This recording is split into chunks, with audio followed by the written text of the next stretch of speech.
Hey, everybody. Yeah, looks like we're good. Hey, we're back for the third and final day of building Minas Tirith, Lego Minas Tirith. And I got a lot to say about that, but for right now, we're going to jump right into it. So, let's see. Let me go ahead and get my... There we go. You can see that up there. We want our instructions over there. The Court of the Fountain. As the story nears its end, enter the Court of the Fountain, where every stone carries the weight of Gondor's history. Within this 7th level, seats of power have commanded the fate of kingdoms. At the highest level, in the Citadel of Minas Tirith, grows the White Tree of Gondor. At the Court of the Fountain, you can almost hear the trickling water next to the White Tree, awaiting the arrival of Gondor's true king. With Aragorn and Arwen minifigures, the courtyard sets the stage for tales of hope and renewal. And the journey doesn't end here. You can return anytime. Let's see if we... Here we go. So we're on bag 35 now. I think we initially estimated this set might have something like 49 bags, and I think that kind of makes sense. I gotta turn my... Oh my gosh, I can't do anything. Okay, we're at 35, going all the way back down to 4. Making a note of that too. Desktop audio.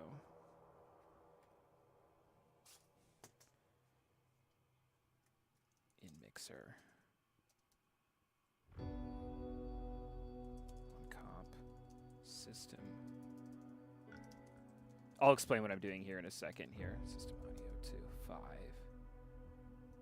And then after, system audio 2, 35. So basically, I have different volume levels for like some of the different things we've been doing. And we've started building out our soundboard, actually, which we were starting on Tuesday when I was playing a little bit of Guild Wars 2 offline. But I have to change all these sound settings when I'm capturing that stuff versus, you know, when I'm playing for you guys. Otherwise, all the sounds over here are just, like, deafening. Or more specifically, it's just the music playing program that I use, which is kind of deafening. It's kind of an interesting thing. I don't know quite what that's about, but that's fine. Doesn't really matter for our purposes here. For here, all I want to be able to do is just finish out this build, finish out the last however many bags of this build. So let's go ahead and get started. So we have our, let's do this, and let's go right to 3 cameras, and we go here, where you can see as we get going. We'll start with the POV here as we make our little Pippin minifigure. So that's the first guy we're going to put together. I've been building a number of minifigures over the course of the build. Now we've got Pippin. Wearing a Guard of Gondor uniform, which is a little bit different. Yeah, so no, I've been building out the soundboard to support us as we go through various different. It's an interesting head for Pippin as we go through various different streaming. I keep talking about how we're going to do streaming of a lot of different types. It's not just going to be. It's not just Lego. And you know, I'm continuing to build out more and more in the background to support that. Basically, where's your sword, Pip? Where are your swords?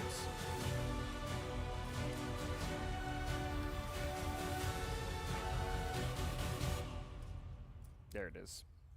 Just a little hobbit sword, just a little short sword.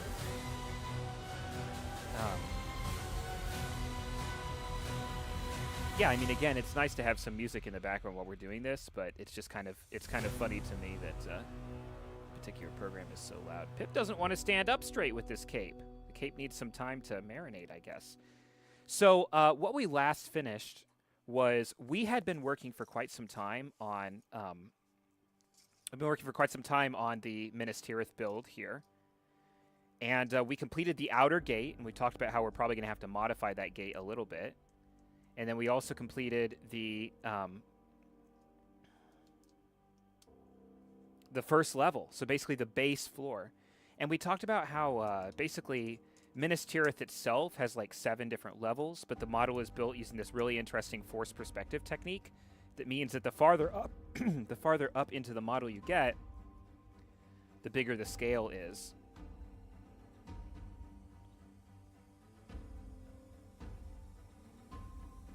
and we were enjoying seeing all the different ways that they apply those forced perspective techniques. So now we're starting to work on basically what are the upper floors here. And we'll go over this one since we're kind of making a base here. And I mean, the model's pretty big. The model's pretty big for sure, and it's going to continue to be big as we get up to these upper floors.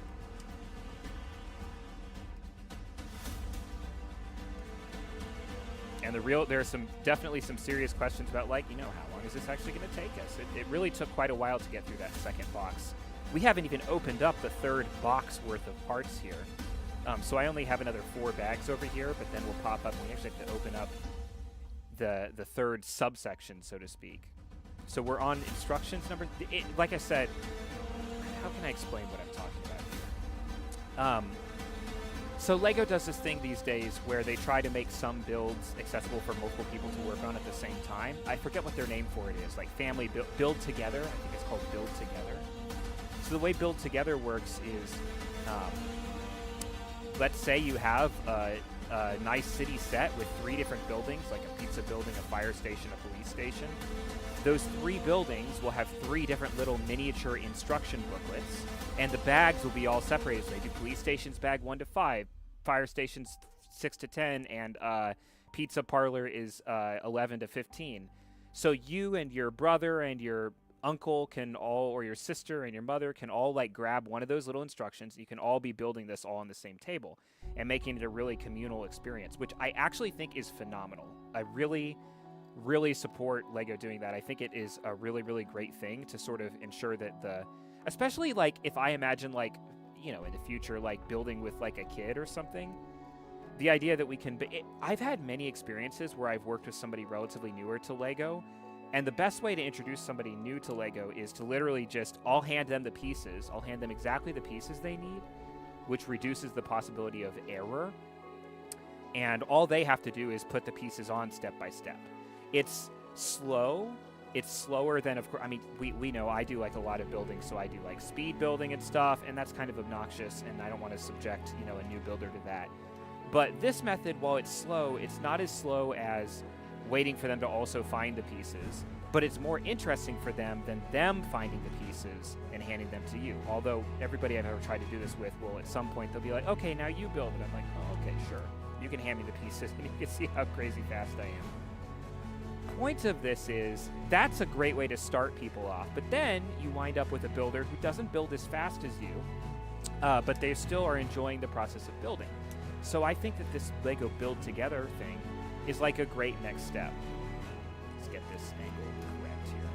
It's a great next step, but the instructions have to be set up that way. Because if you're building like, say, a Star Wars ship that doesn't really break up into segments, then you're not really going to be able to do the build together thing very effectively. You're just not. So when I opened up this LEGO MINAS TIRITH, I was really, it's interesting because on the one hand, the very first thing you see is, all right, this has got 3 boxes and 3 sets of instructions. So you would think, 3 and 3, you would think, okay, this is set up as a LEGO Build Together experience where, I can be working on the gates, and my friend can be working on the base level, and my other friend can be working on this upper level that we're starting now, which would mean that we would all collectively finish this thing like 3 times faster than otherwise you're going to do. But that didn't seem to quite be the case. While you could hypothetically do that, the baggies, remember we said like 1 to 5, 10 to 10, 5 to 6 to 10, 11 to 15. The actual baggies are not quite set up to do that particularly well, which is, to me, feels like a kind of surprising choice. Got this one. Because we're already working on section 3, instruction booklet number 3, but we're using baggies that were in box 2. So yeah, I mean, technically, it's just messy. There's nothing stopping this from being a build together experience. I just would have expected it to be done a little bit more cleanly. That's all. So anyway, that's a lot of rambling about not really much of anything. But the point is that we're starting section 3. We're starting the upper levels. But we are not yet we're not yet using the contents of box number 3. So, oh well. Next question: where are Where is this piece? Because I need this with the other angle, and those three are all that angle. But I don't think I misapplied any of these. We'll see in a second here. Again, we don't have those eco-friendly bags this time, so we're not really running much risk of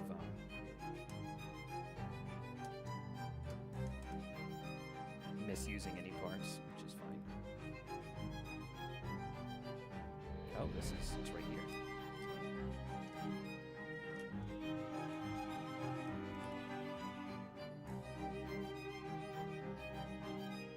Which also means I misplaced all of these. But that's why we have the brick separator. And that's what we like to do. We're just waking up on this fine Friday, where here in the U.S. at least it's a federal holiday, so some of us don't have to go to work. Some of us do. I'm sorry if you do. But I'm taking advantage of that. I'm ready to have Minas Tirith set. I'm ready to not have Minas Tirith standing in front of me, taunting me, saying, "Why won't you finish me?" So we're going to get that done. Might take us a little bit, though.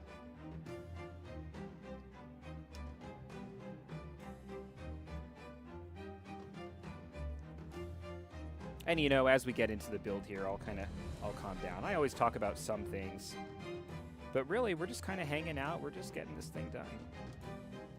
It's been taunting us for too long. And I hope it doesn't really take all day, because, you know, having a full free day, I got a few things that I'd love to get up to.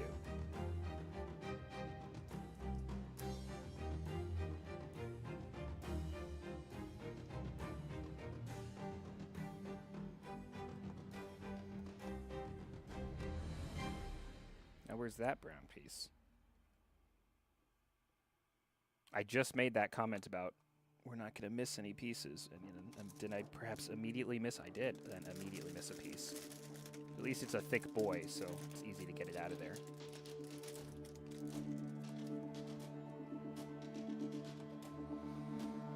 So yeah, what's going on this weekend? So, well, we've got this stream right now.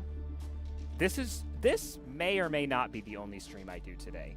There's a part of me that's really tempted to return to some of the mountain building, but I think it'd be nice to, you know, sort of have some downtime. I've got some parts in.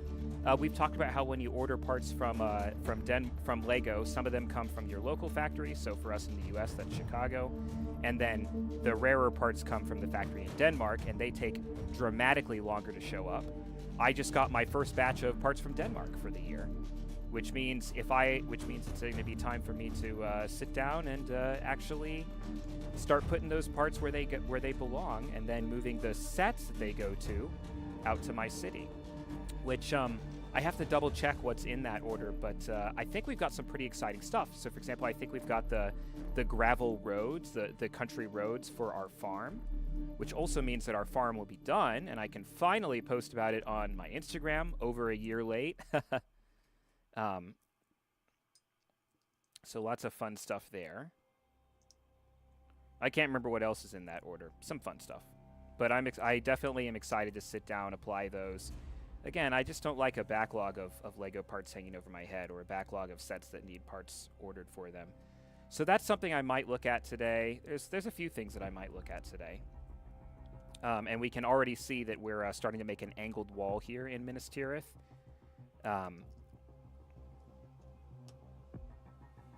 Which is going to mirror how we had those angled walls on the lower section that we just finished up in the last build stream as well.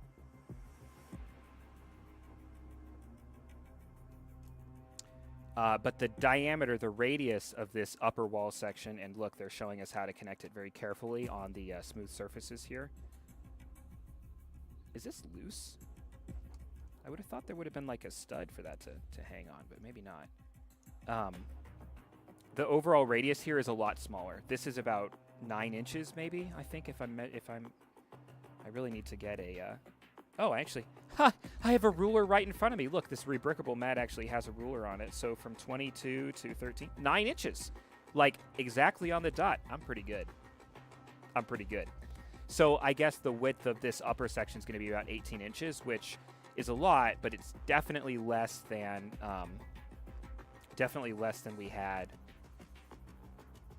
before.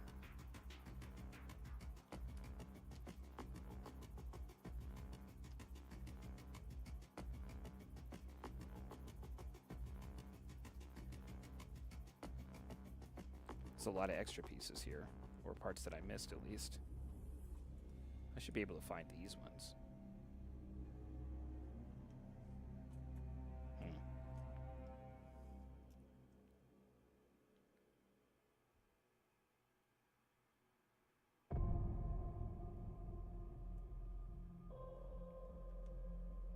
So it looks like this goes here. That came straight up at me. Did you see that? This goes here. And this goes here with empty studs right there. Then we have two more of these. I wonder where they went as well. Yeah, okay, so here's one. And then the other is right here. These are going to be extra pieces, which makes sense. And now we can move on to the next bag, which is bag 36.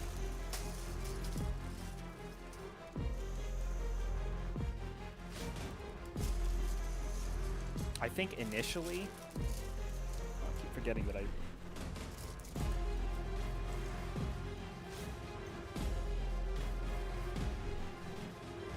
think initially we're going to move through this upper section pretty fast.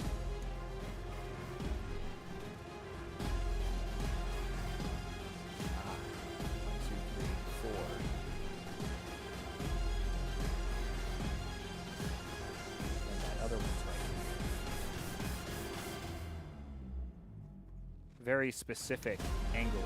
There we go.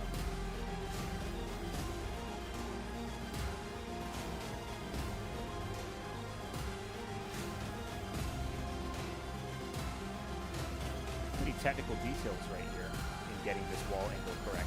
Whereas the one on the lower floor is sort of just like, here, place this down, plop, plop, go.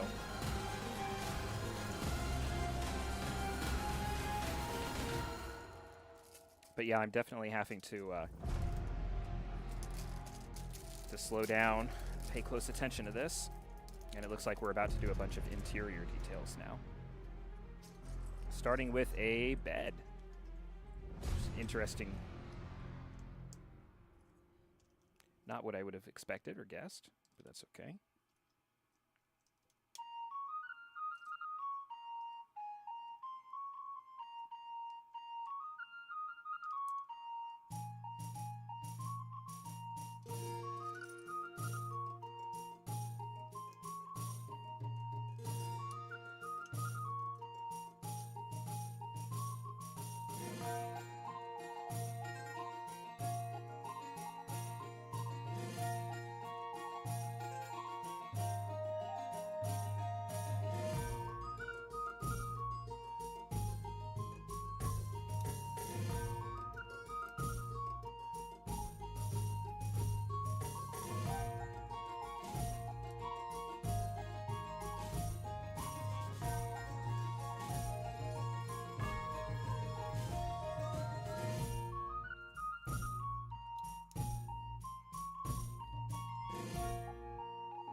Got some other things on my mind here, so I'm like, we'll just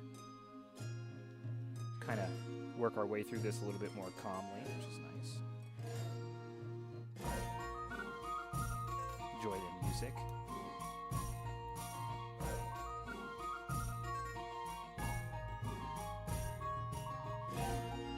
It's pretty detailed bed, actually.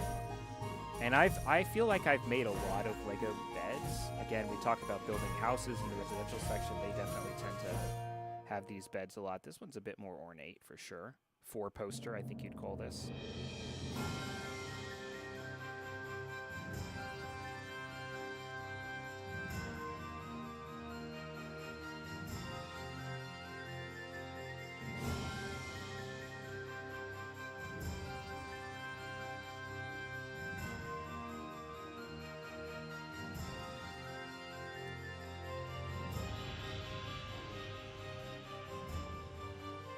Yeah, four-poster bed. We might end up making a canopy for it as well. Let's see.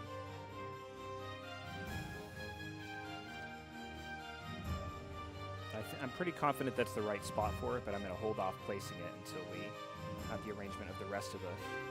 It's funny that we're making interior furniture when this is something that would be only visible from behind. But I like that. Folks would have really complained if the whole... Again, that's the thing about it's not just a forced perspective. It's not a Lego architecture series. It is actually a gigantic playset with actually interesting details for you to go through as you build it. So I assume that right now what we're building is like the room of the king, or maybe the room of the steward of Gondor, something like that.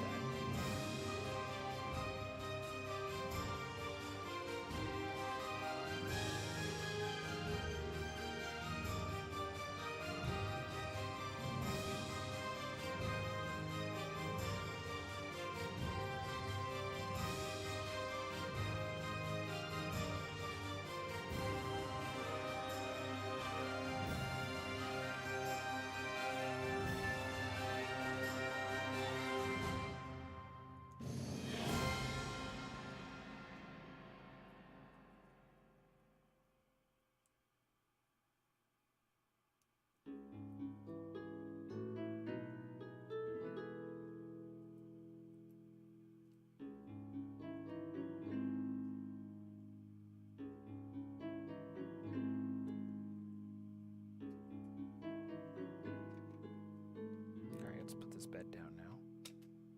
I was cold when we started the build, but with all the heat of my computer running and the recording devices and the cameras, now we're starting to warm up in here a little bit. It's a pretty nice day on the U.S. East Coast. It's like, I was sitting outside earlier. It's somehow gloomy and sunny at the same time. Like, it's very strange. It's like, it's sort of overcast. It's sort of overcast, and yet when I was out there I was squinting against the sun. I was wearing my sun visor. Kind of interesting. Okay, they're telling us to very specifically grab a classic brick, not a stoplight brick here. So grab that. Start to do some detailing. This looks like it's going to be a balcony, and now we have our answer. Hey there, welcome aboard. Now we have our answer to why are we filling in so much detail for this upper level when it seems to be something that's, going to be hidden behind the model. And I think the answer is not only do they want to make it interesting to view from a couple different sides, but also I think that we're going to be able to see into this room through the balcony here. So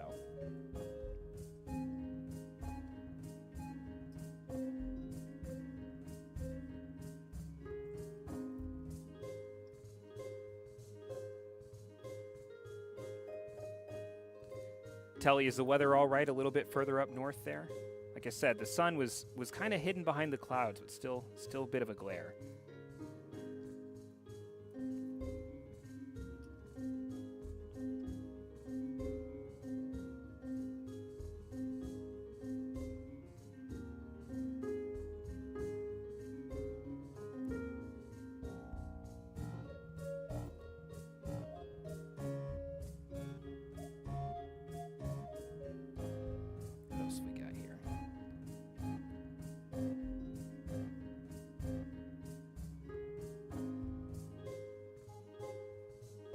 Using some fairly ornate pieces to yeah, that's what I'm thinking is when I get back out, when I next see the sun. So we get started about 11 here. In theory this could take me until 4, which would probably make me cry. With a little luck maybe we can finish it at like 3, which still feels pretty late. Or but day's gonna vanish. Day's gonna vanish. That's what these giant builds do. The point is, I imagine when I next get to see the sun,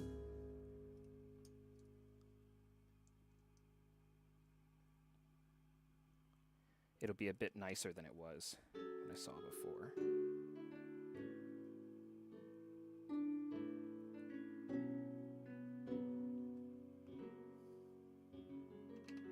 Which actually reminds me of a message I want to send.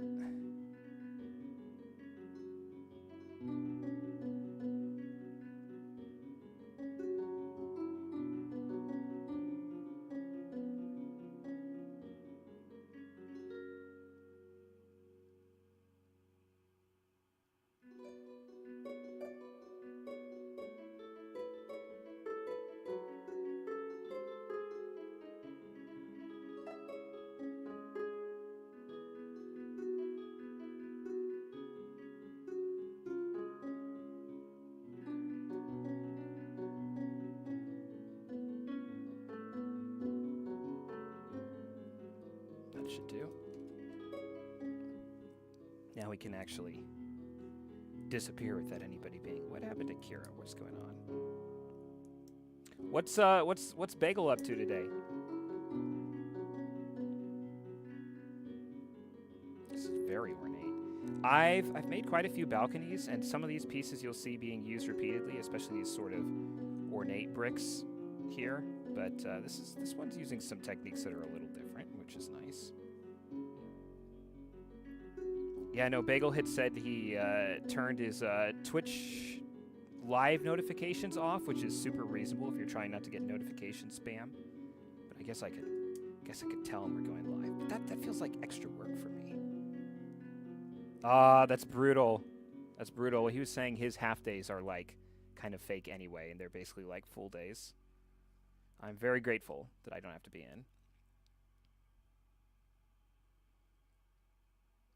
And I may not reap the benefits of it today if this swallows up the whole day.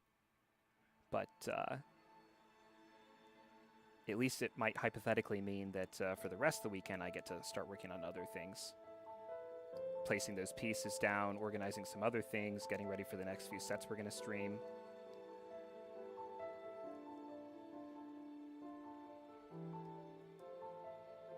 Shouldn't be half bad.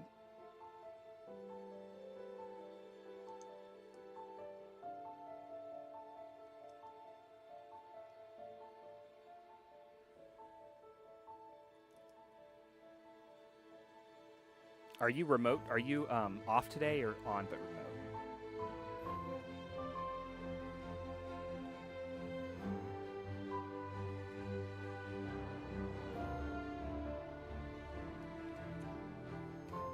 That's good angling right there. See if we can get that on the small screen. It's not too big.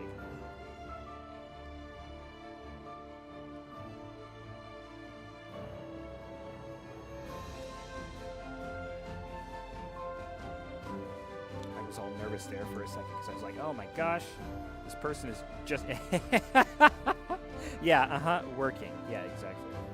Listen, there's a lot of different types of work. I have some folks' streams about recent developments that I want to listen to, that I'd be listening to if I was doing routine enough work, let's call it that. Better than monotonous or mind-numbing. And then there's other types of work, of course, where there's no way I could be doing that and listening to someone at the same time. But also everybody's brain works a little bit differently, so.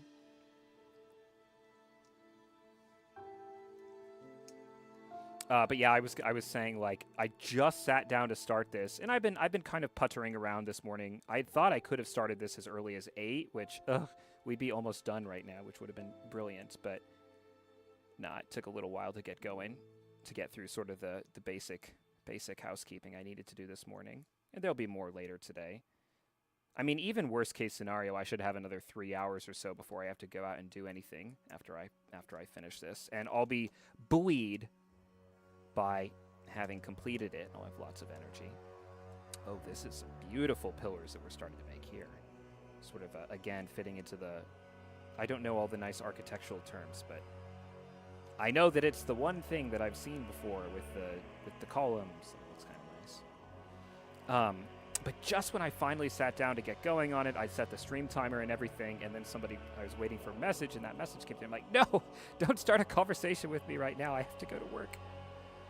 But I think we managed that. The column detail element was originally designed as a functional component to join two LEGO Technic cross axles. So Technic, that's like your action figures, your model cars, stuff like that that's less like Lego-y. But something else that a lot of folks really, really love collecting, holding on to. Very nice. Here, let's look at it from the front there. Switch this over to POV.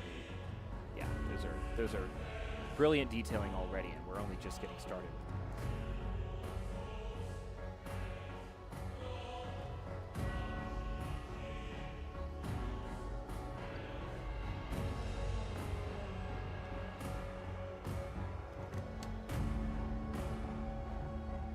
Actually, that was one of the nice things as we finished up the last stream. Oh, how did I miss so many parts here? Back.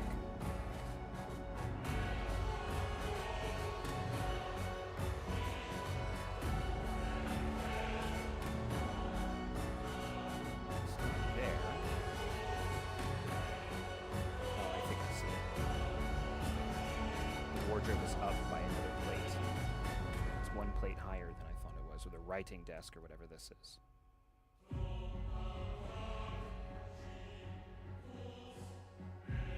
And these are instruments.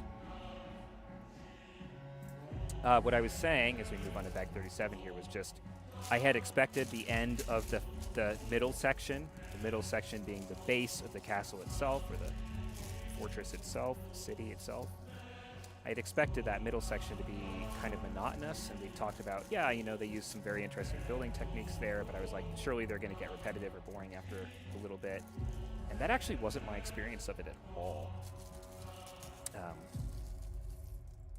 We kept seeing, as we were building through those walls, maybe it was the excitement of approaching completion, but I kept finding it to be actually very compelling. So, all right.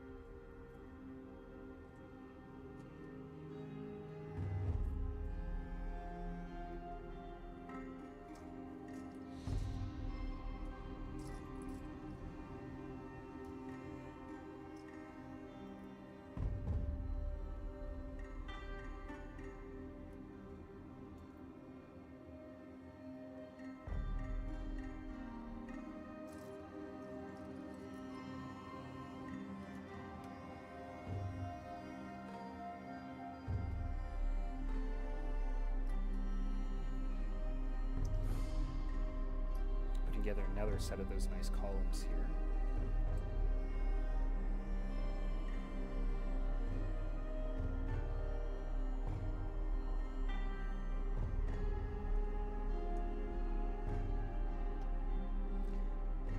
Yeah, I have all these little thoughts passing through my mind, but that's kind of the biggest problem with these really long streams, where I'm like, so today's nice because even worst case scenario, I'm still way ahead of any stop timers, any timers where I would need to be done. But I don't have quite as much flexibility. I'm looking forward to getting back to streams that are a little bit smaller in scope, where I have the flexibility to sort of like pause and write down a spare thought or investigate something. Have the mix.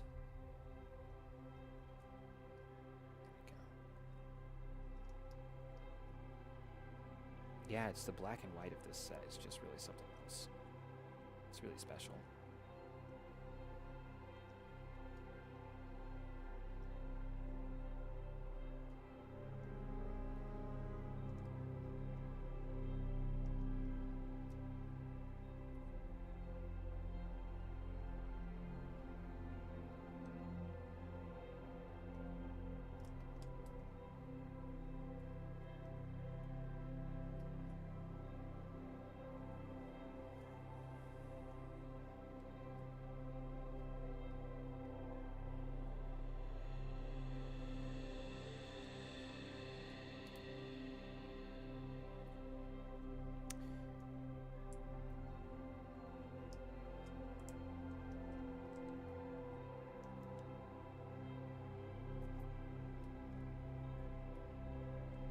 Noting also for anybody who's tuning in with their own Lego collection, it's an Insider's Week.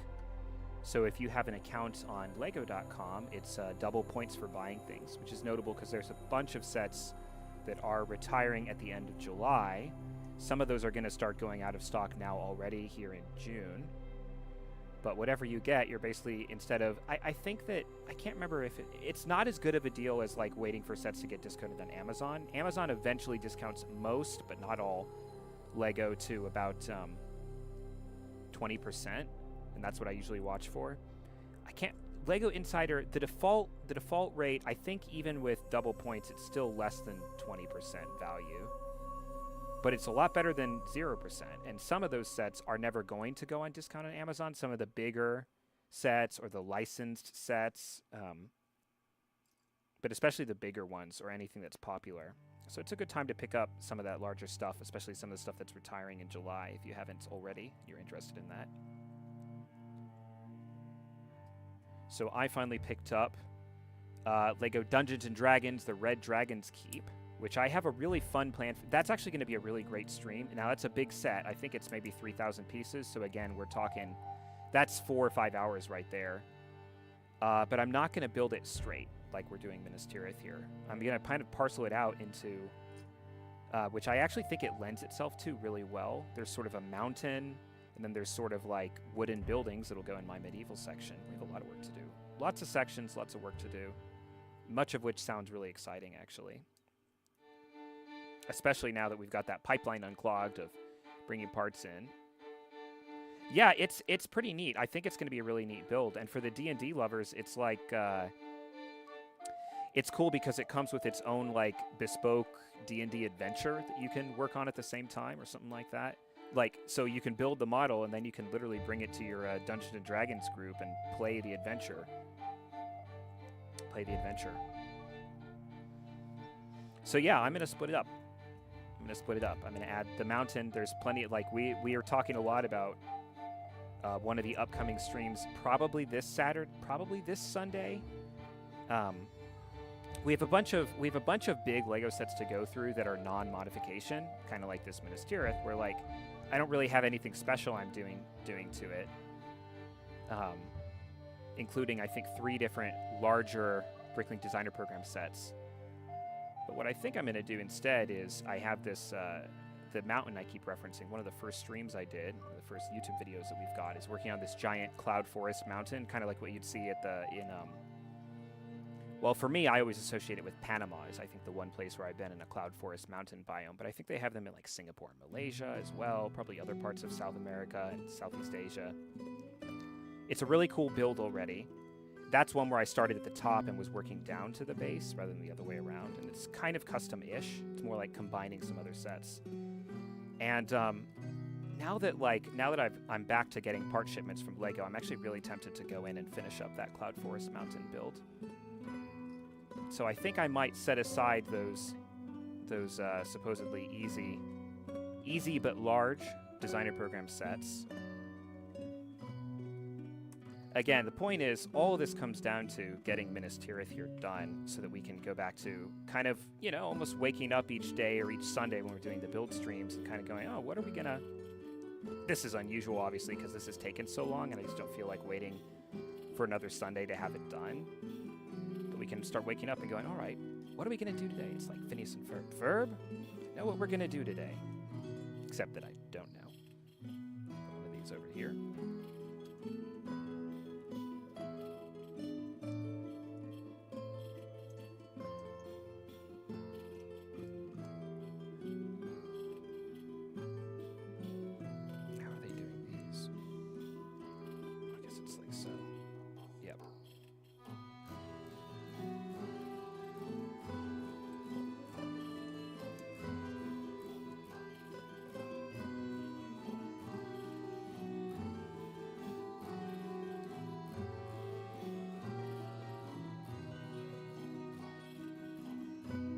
So yeah, well, regardless of what it is, definitely I'll be streaming something on Sunday again. Probably the pretty normal. I think I won't be back till noon anyway, so I've got a wedding, somebody's wedding this weekend.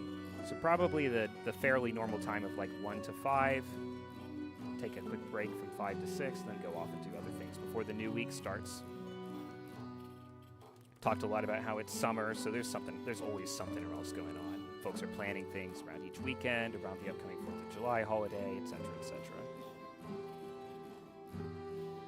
This weekend's no different.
Seeing the reuse of some of the techniques for the microscale detailing that we saw on the lower section now here, which is great because the second we know that we're zoomed out, that tells us we're continuing to get higher and higher into the model.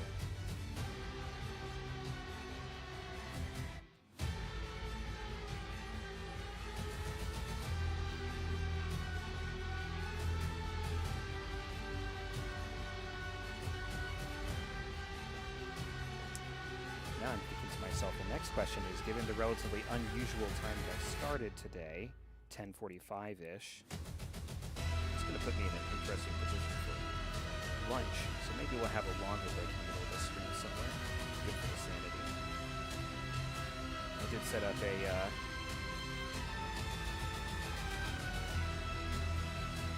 a pause mark for a pause screen for, hey, be right back, having some food. Still detailing, put this in. Yeah. And that's already a bag right there.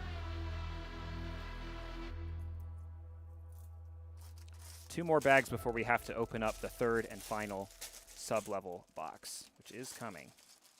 It's coming down the pike.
The other interesting thing about what we're doing right here is it looks like we're building around a central section again, just like how on the lower level we built around, we left that sort of hole, that gap in what we were building that eventually became the place where we sat down Denethor's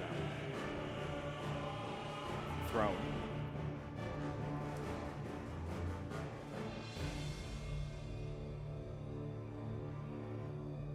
But I'm not exactly sure what that's going to be here, what central section we're leaving out here.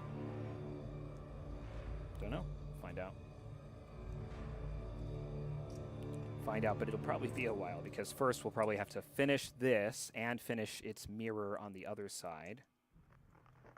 And then we'll get to start to get some answers.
Bumped that, but I did not throw it. Did not lose my grip.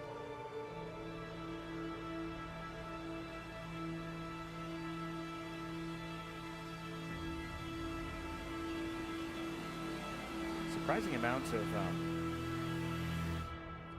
studs not on top techniques being used in these walls here, and some upside down brickwork as well, which is always nice, but particularly right here, I didn't expect it. Or the ways that it's being used are pretty interesting.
kind of getting in the zone now.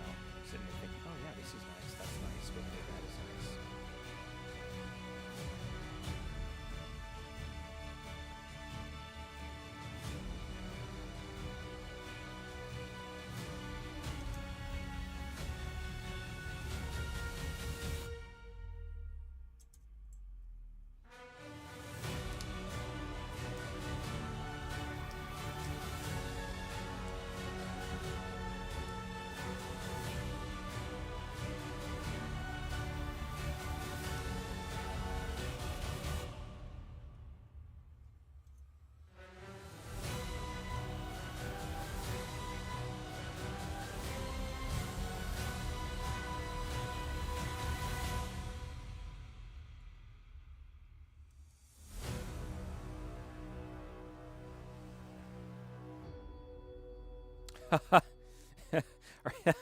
Yeah, I think that's kind of an expected effect.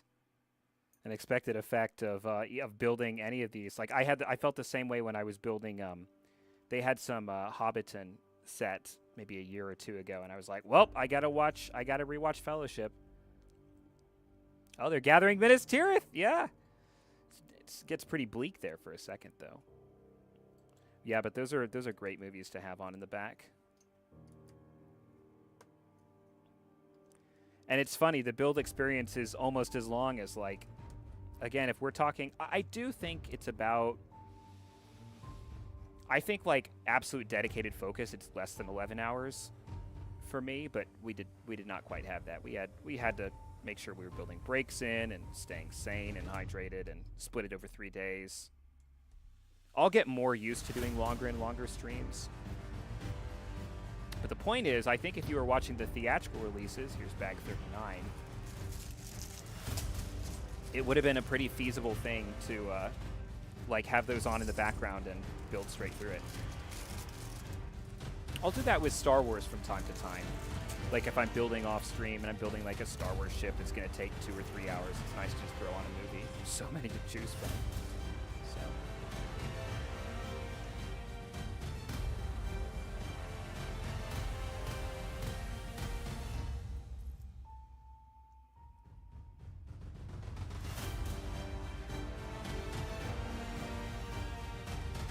It's funny though, because I'm sure they're having their important dialogue moments, then I'll just randomly hop in with a comment like this. It's like, ah.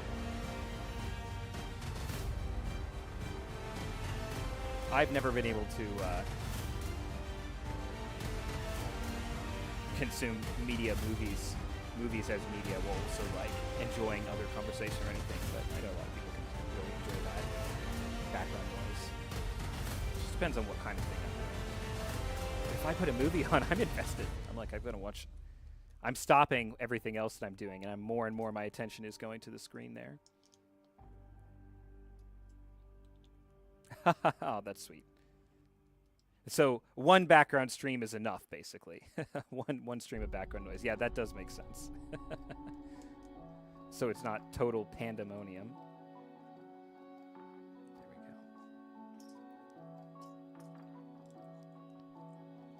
Well, the nice part is, by the time we get done here, you'll be reasonably close to done with your work day with... What were those? Were those air quotes I heard around it? No, nonsense.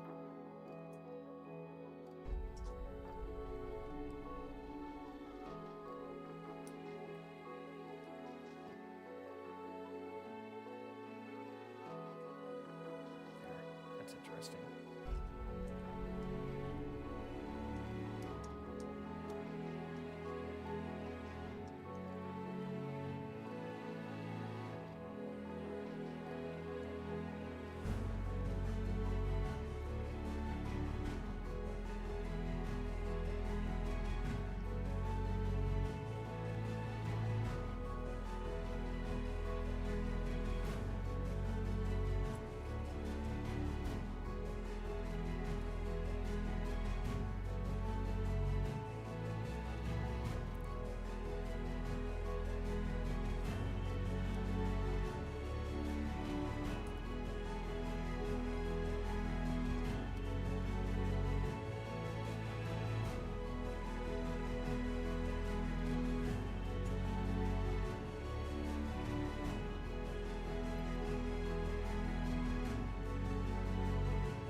there's an awful lot of undecorated space on these gray wing plates in the front, so I'm kind of wondering if they're going to be doing much more with that. I'm sure they are, but I don't know yet what it's going to be.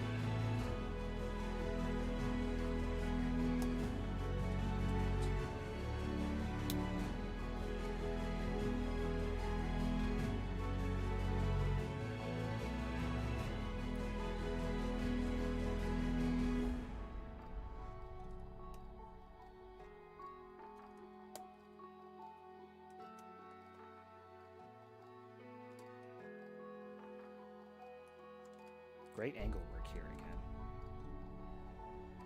Up.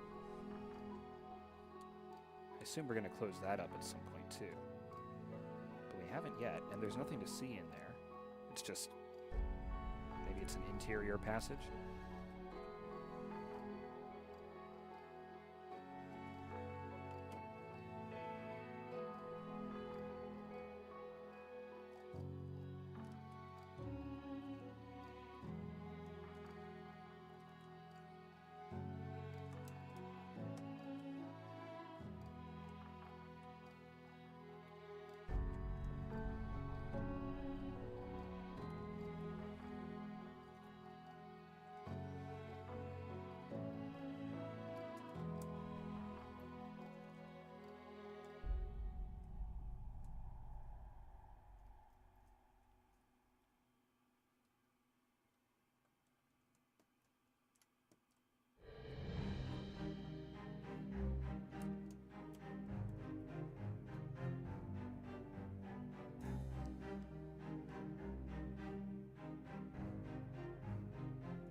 We're using these sword blades as another...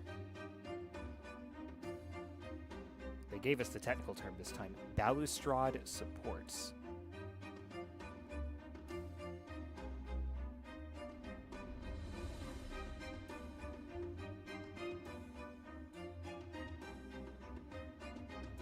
Okay. Still continuing to invent new ways to do the microscale detailing, which is great. Not going to let us get bored anytime soon. This is all the way down there. Cover up that balustrade.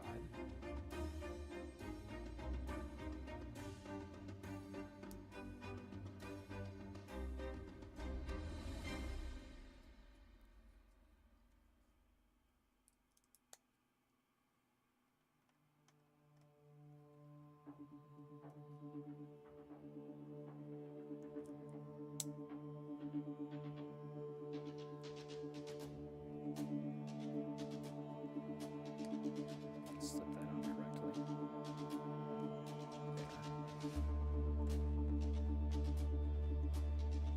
Then we'll fill out some of the rest of this detailing.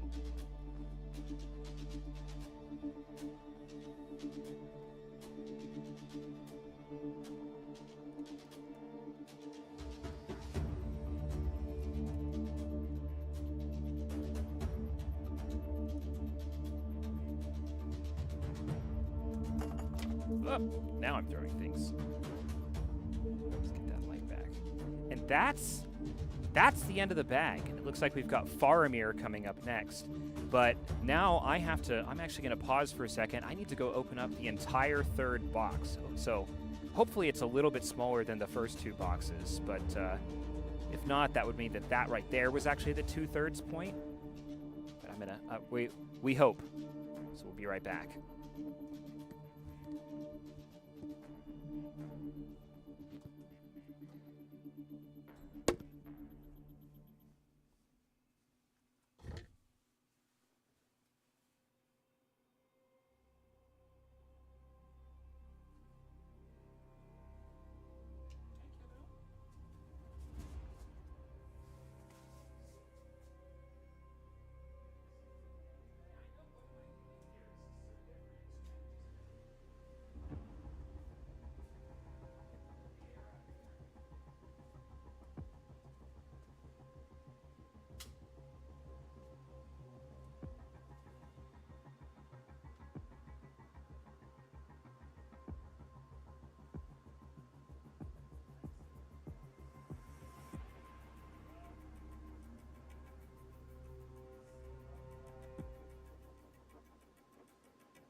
So there's good news for me and there's bad news for me.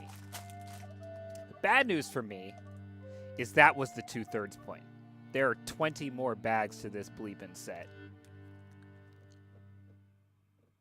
The good news for me is now I know. The other good news for me is, let's go back to the rainforest here. The other good news for me is,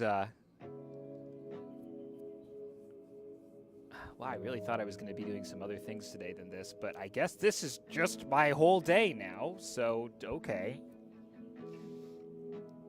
Or at least we'll get pretty close, and then at some point if I just hit a wall, then I hit a wall. We're going for what, hour 20?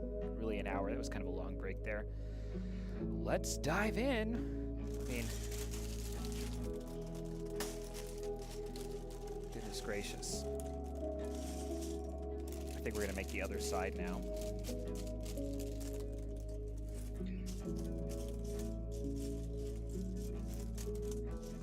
I'm like, there cannot be a part 4 to this. There cannot. We're not doing a part 4. We were close. We were close to the 2/3 point there. I mean, we just did what, like four bags, I think? I think we just did about 4 or 5.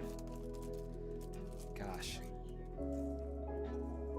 I mean, 15 minutes a bag, 20 bags, that's 5 hours. That's just 5 hours right there. So like, it's not impossible. It's just, again, it's like, how much more did I actually want to do with my day? I don't know. Each break time we'll just kind of keep evaluating where we're at. Oh, that's why Pippin's cape was too long, because it was Faramir's cape. Pippin, here's your cape. Got a little short hobbit cape for you. Put this on camera. Yeah, it's a slog for sure. I mean, it's very nice, but again, there's a difference between, and maybe this is a note for me to make. Hey, I want to complete something too. I want to be one who completes something as well. Oh my gosh. Faramir's got a nice calming face here. Here we go. Put him in on the cam. Look, yeah. Again, I think the lesson here is like, this is the kind of this is the kind of thing that's like, what one should be doing when making a set like this is exactly what I did with Barad-dûr over a year ago, which is you just kind of set that in your living room, in your main spaces, and you just build like a bag a day, or you know, probably do like an hour a day, so like four bags that would be for this particular set. And then one day you wake up and it's done, you know, and it keeps it a super enjoyable experience.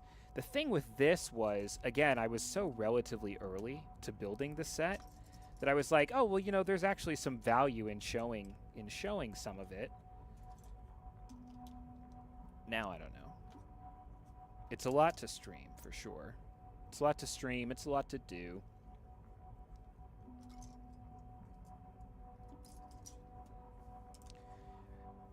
But I mean, this just kind of needs to continue being what happens until I get through the backlog of sets that I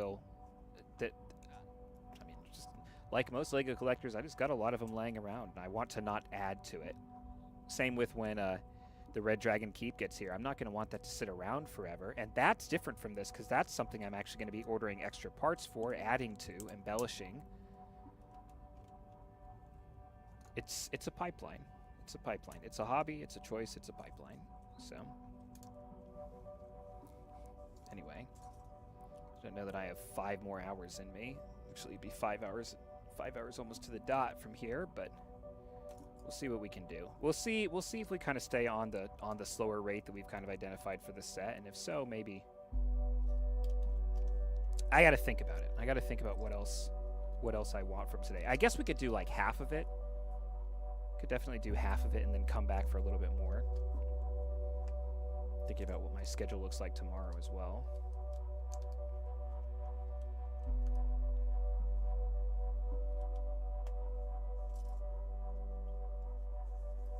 We'll definitely make some progress, though. No question about that. I think we'll definitely do at least another 2 hours, get these ones that are over here, get bags 40 to 50. I mean, I guess it'll just be one of those things where if I start slowing down, if I start, you know, then it's different. But it's just tricky because I have so many. I have all these sets that are ready to go, ready to stream, that have like really, really interesting, compelling things I'm ready to do with them. I want to get to that stuff because I have a lot to talk about when I get through that stuff. We'll get there. We'll definitely get there.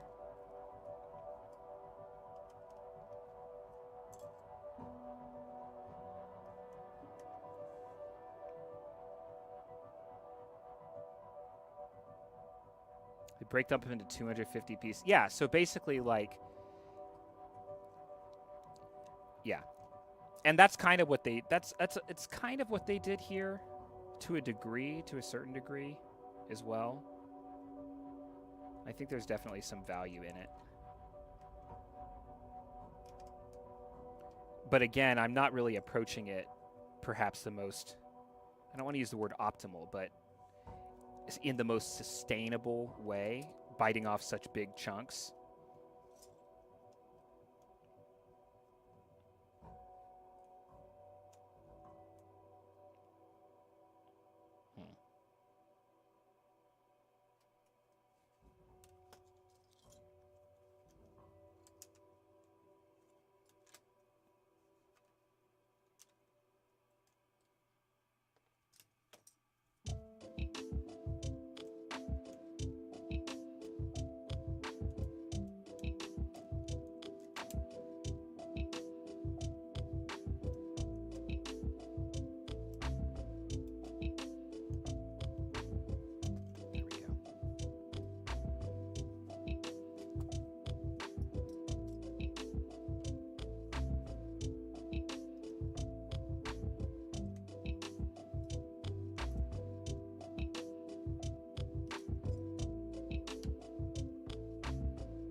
Yeah, I think we're going to split it. I think we're going to include a part 4.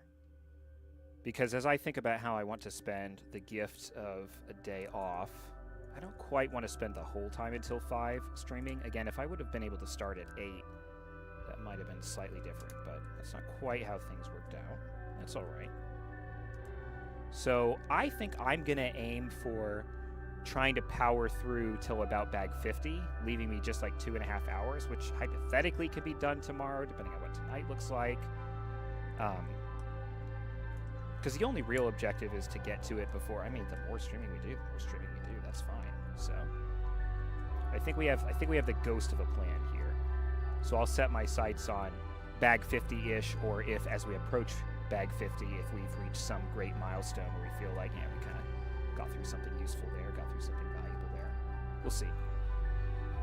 Because again, I can feel internally, it's not like I've like...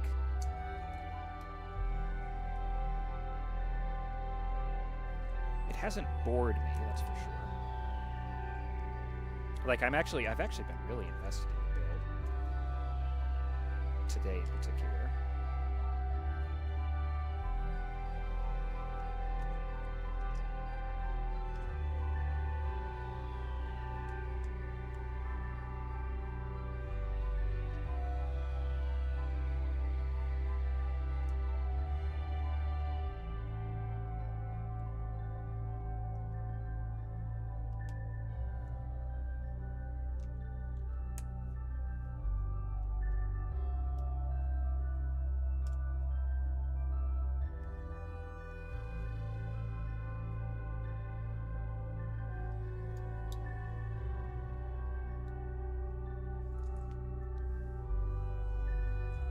Again, it's all a little tricky expectation-wise because of the way that they split up the bag versus, the instructions versus the actual sub-level boxes.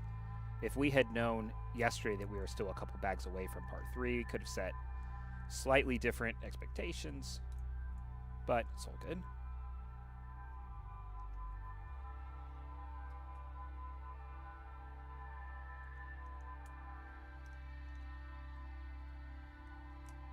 Then the next question comes down to, like, I think I have some pretty good ideas in terms of how I'm going to spend the remaining time before 5 and the remaining time after 5. Or actually, you know what? Who knows? Who knows? Maybe I'll power through it. Everything is possible. Everything is possible. It's unlikely, but it's possible. But I think the big loser here is going to be, I had a number of smaller sets laying around that I was hoping to make some progress on. Although, you know what? Maybe I actually don't want those laying around as I continue into the long weekend. So maybe that's something where I revisit some of those on July 3rd when I'll have another day like this. And that's only right around the corner after all.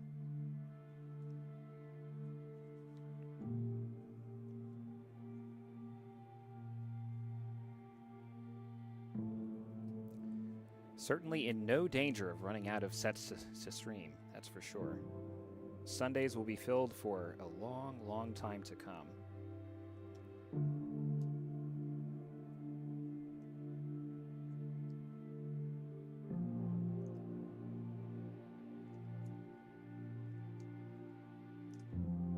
Classic but old technique there, attaching headlight bricks to the front of side bricks.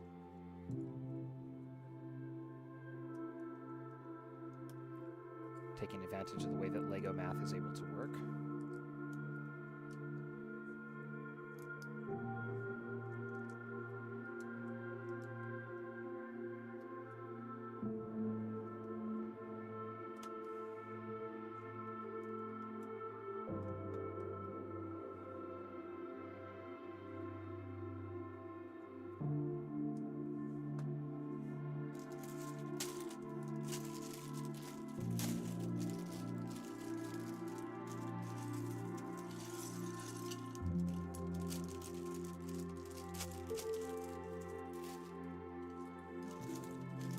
That bag was actually above rate. It's 1230, even though,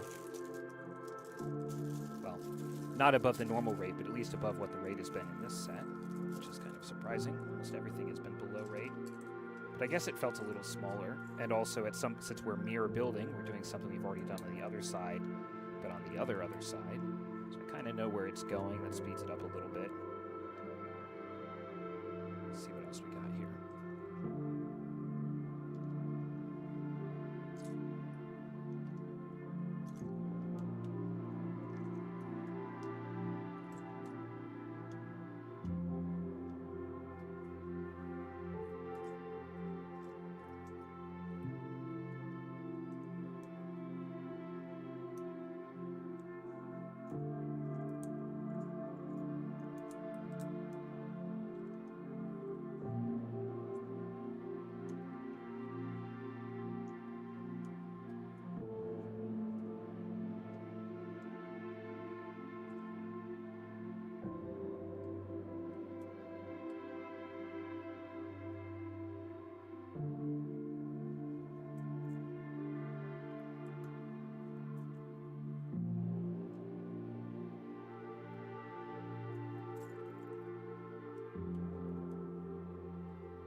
Yeah, now that I start to think about it, continuing to push through this is probably the single best thing I can do with my time, at least until 5.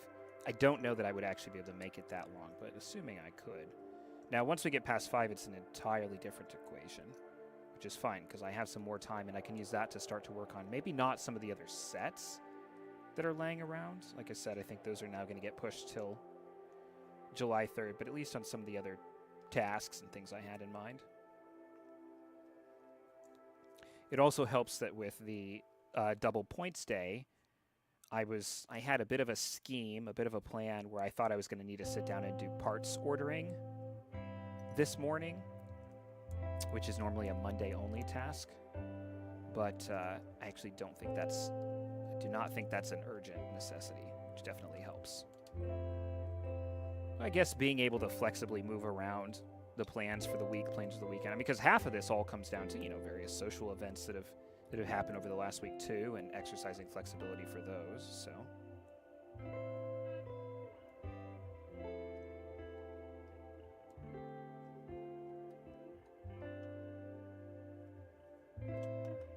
it's been a good week, and I think it's the beginning of a very nice weekend as well.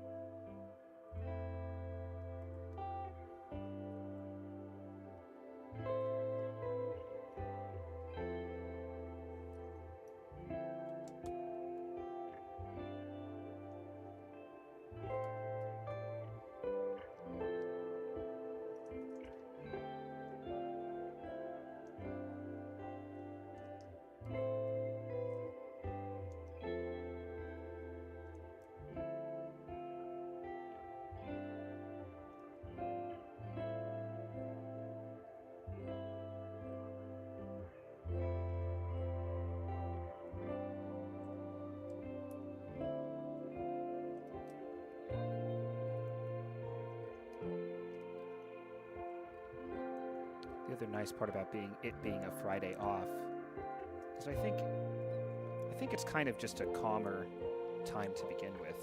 Anyone who's around is enjoying a sort of a laid-back day, if not an exact holiday. Certainly everybody's, just around to vibe, to relax, to not do too much.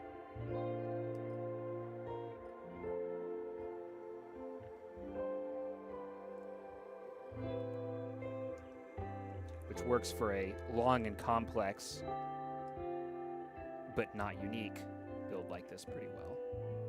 Some more columns.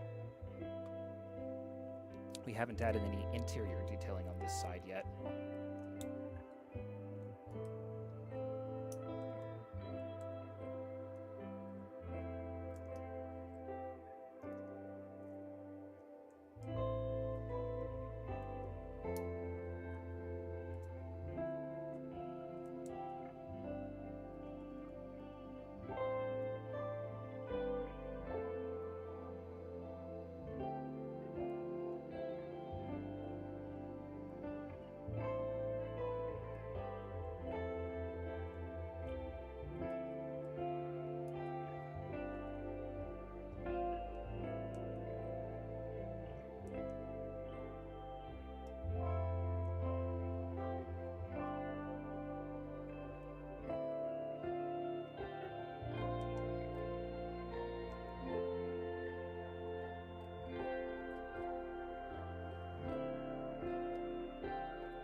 Okay, something is definitely going on here with these bags, because we are actually back on rate across this bag and the last one, right at 10 minutes per bag, which is the first that has happened. We're 40 bags in, and that's only we're actually above. There's 42 right there. So I wonder if perhaps for this third box, maybe it actually was the 2/3 mark, and they're just giving us slightly smaller bags now. I don't know. But if that's the case, then we might actually be... That would make it 4 hours instead of 5 and would be an absolute game changer. So we'll see. What I'm probably going to do, and it's a little crazy, is I'm just going to keep going as long as I stay on rate here at 10 minutes. I'll go without stopping for the break. And we'll just see how long that lasts, because that could be a total game changer. Could be very interesting. Incoming insanity.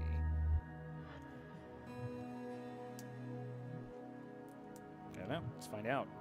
Now we're starting to flesh out the inner details, like we were just saying. We had the bedroom over on the other side. But for this side, now we've got a nice bookcase. You know, got to get your learning on in the middle of the siege.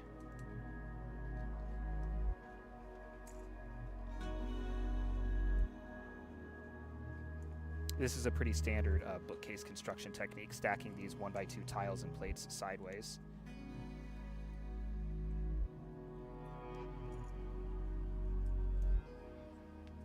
Flip this around.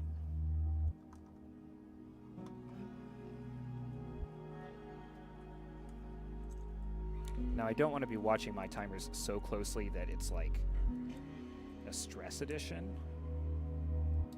There's a little bit of an adrenaline to it when you see, which is why I kind of like having them there in the first place. What are we doing here? It's an interesting way to do this.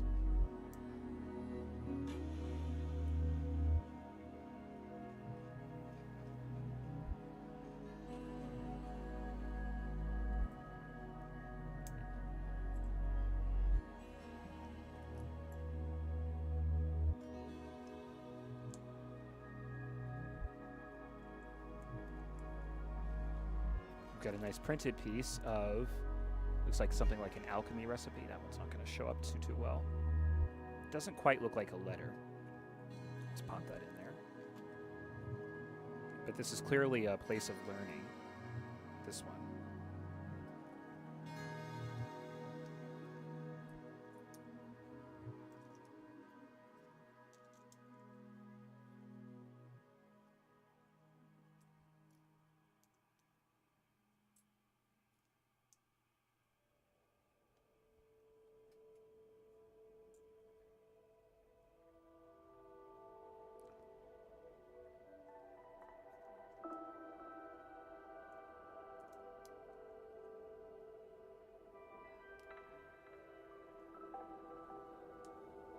Clearly a place of learning. There we go. Lots of little details, though.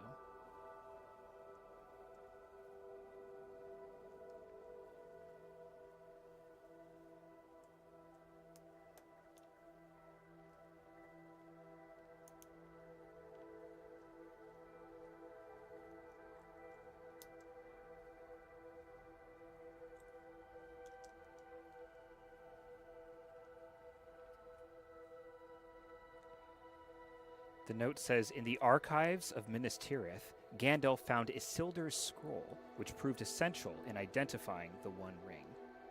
Probably from the books.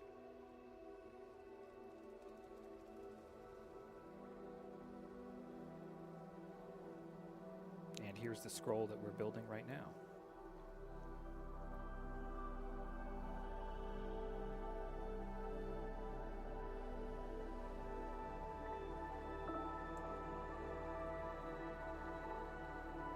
That's a nice little build.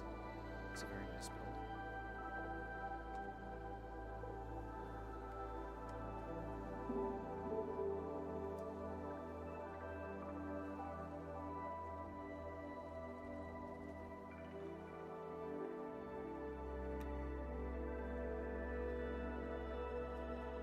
And I guess that also answers our question about what is this section. This is the Minas Tirith archives.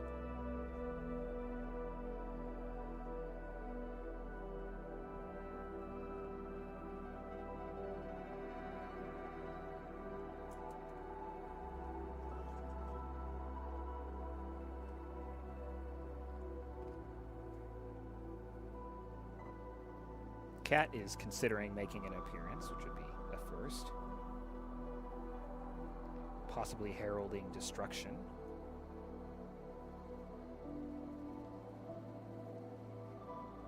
Right about here for the brazier.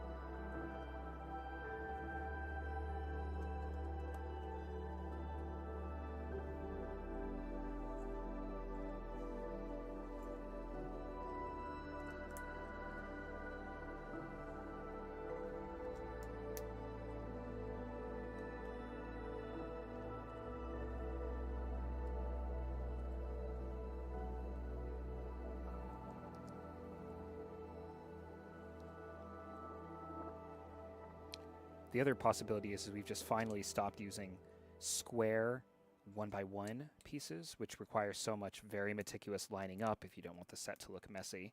And that as soon as we get back to using those, that we will once again be off rate. Oh, do I care to line these up? Sure. Sure, I can do that.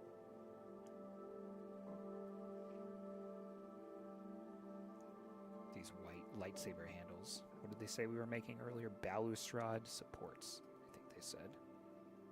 And I suspect that's what this is going to be again. A little bit of outside detailing. Yep.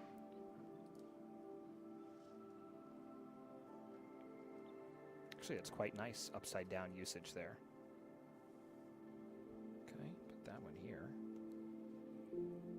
Bunch of extra parts from this bag as we made the scroll of Isildur and some other things. And we're done. We are now 3 minutes ahead of rate. After being an average of 4 minutes behind for 40 bags, now all of a sudden we're ahead. And again, this is a super teeny tiny bag that we pulled out next, so I actually think we're in pretty good shape here. I'm gonna go and go and go.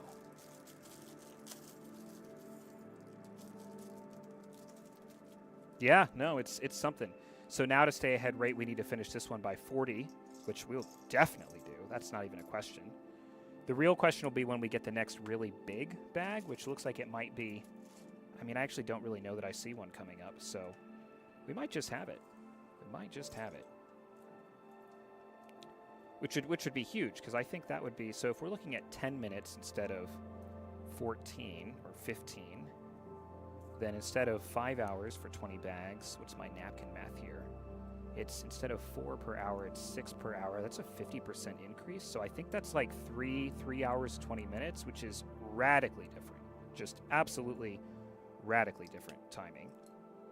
Now, I don't know if I can sustain that energy for that long without a break. But again, if we see that we're on rate for that long, or if we stay ahead of, I don't think we'll stay ahead of, but I think we can stay on.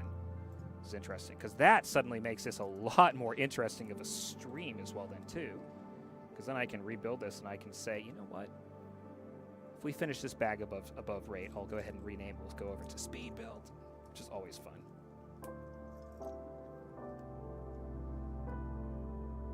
I say as I then immediately make a mistake. Ugh.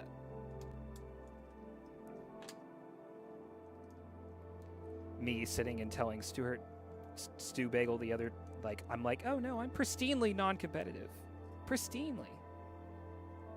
It's technically true. I'm just only competitive with myself. That's the real answer there. I don't really care what anybody else is doing. But I'm like, I know I could be doing better. Therefore, I'm going crazy. The other thing is it'll start to get hot in here. If I start to get sweaty, then it's like, oof. Which is nice because I could just blast the AC for an hour, or every hour when I was taking those little breaks. We might lose access to that, or we might not. We'll see. Again, going back to some techniques that we saw on the other side, very much a mirror build here. You can see the black and white marbling in the top right there.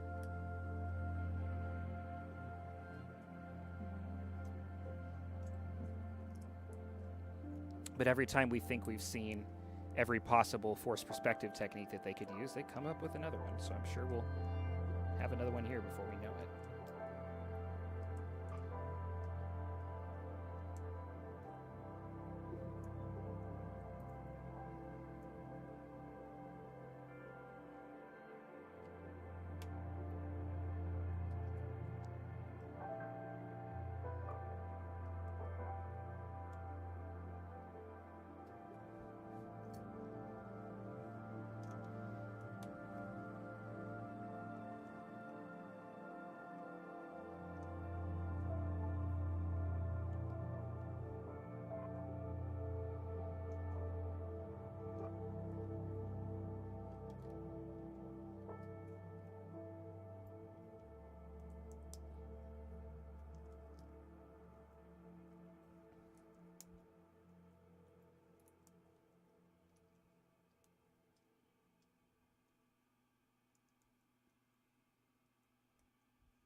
more and more pretty up in the top right there as we get deeper and further up into the model. Get to see more and more of this black and white marbling.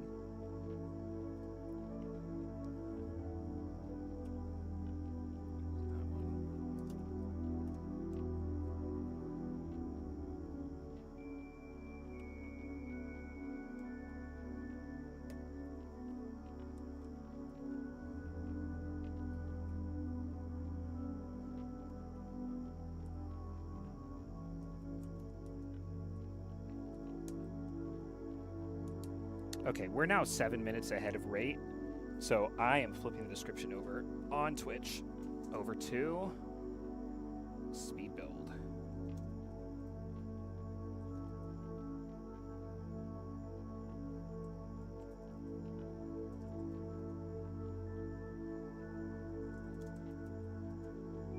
Publish that.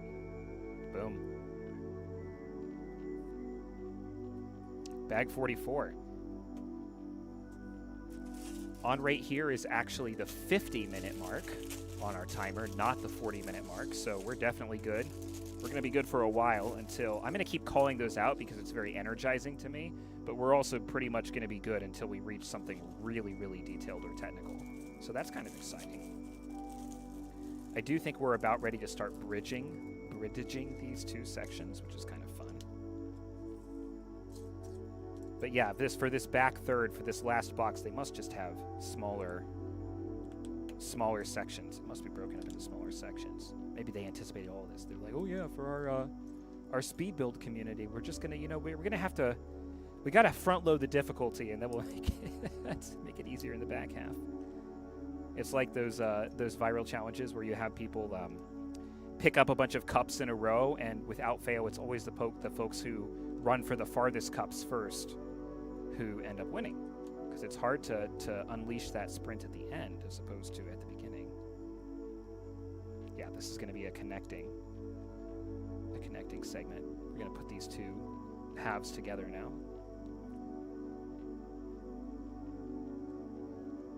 Using some super old indented Lego bricks that I remember from like early 2000, 2001, 1999 X-Wing sets, stuff like that. But again, the Lego geometry, the pieces stay relevant year after year after year. They stay relevant, they stay connecting, they stay useful.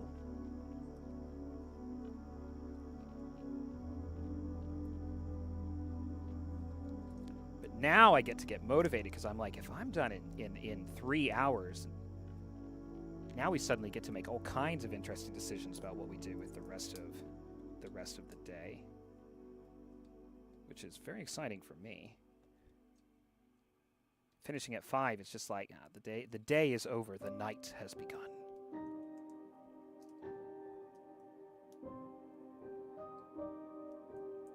We did miss the Wednesday Pokopia stream this week. There was just too much going on, but that's something we could get a little bit into. That would be more of a when I get back kind of thing. We'll see. Everything is possible.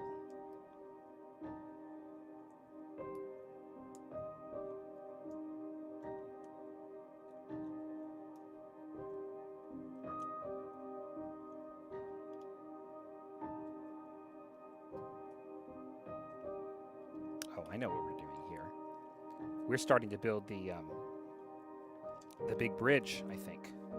The large bridge section where, the coronation takes place, the final scenes, or near final scenes of the movie.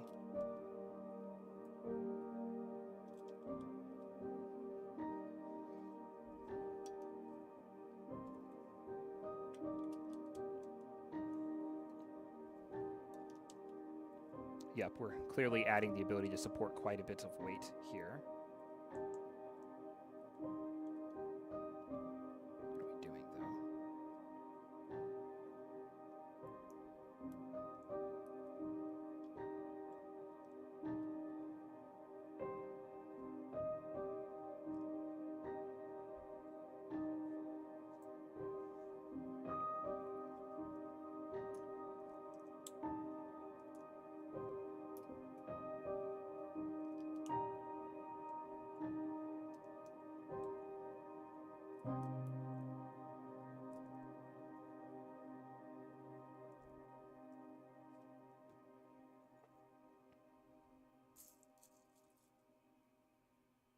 Had to pull one piece from the extra parts. It probably scattered. Probably fell down to the floor or something.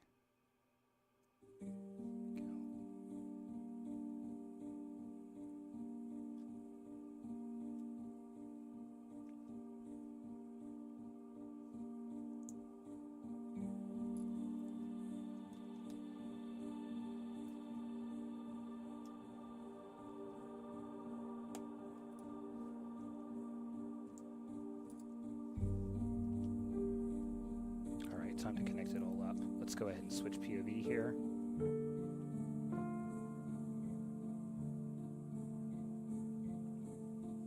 Is there a connection point? Yeah, it's all the way down there. Click. So now we once again have a bit of a scope of what the scale looks like. And of course we'll put these two 1x2s right here. Look at all that beautiful marbling. Now that's the shot. That is absolutely the shot. And where's my point of stability? It's pretty stable, actually. There we go. On to bag 45. To be on right here, actually, we have until the 60-minute mark, I believe. So we're continuing to be just way ahead. I'm going to keep calling those out. We're now at a point where it would require losing an awful lot of parts per minute for multiple bags in a row before we would be in danger of not catching up. Which is very exciting for me. Scooch that back a bit. Now we're suddenly back to building more bookshelves. We also, I noticed, haven't built the outer wall for this half, which is kind of interesting that we went ahead and connected the sections before we did that. Get to some detail here.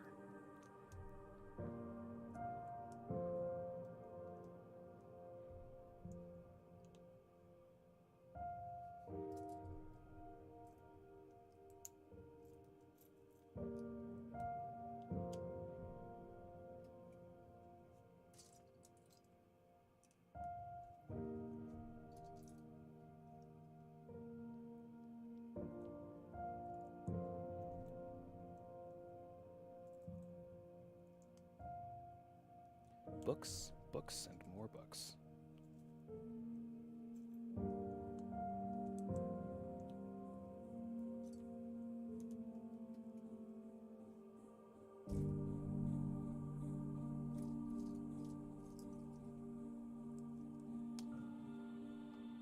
Looks like we're going to have additional bookshelves as we keep going before we fill out that wall. Yep, the camera focus there. Yep.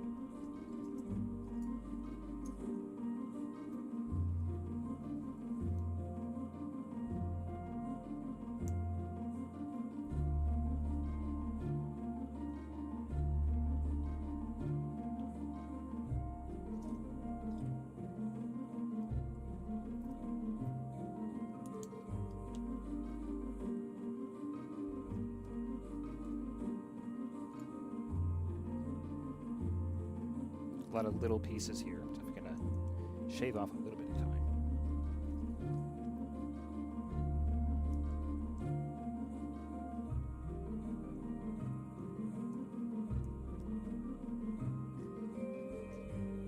You've got a piece there, a sideways 1x2 slope brick length instead of horizontal, which is certainly a piece I've seen before, although it's relative. Actually, it might have been the first we'd seen it with that mold in this set. But notably, that's also the first time then I've seen it included as part of a bookshelf, which is nice. It adds a bit of a slant you can almost see through, which is something I'm going to remember. Easy piece to add in there. To add some texture to those bookshelves, which are otherwise using a lot of the same repeating patterns.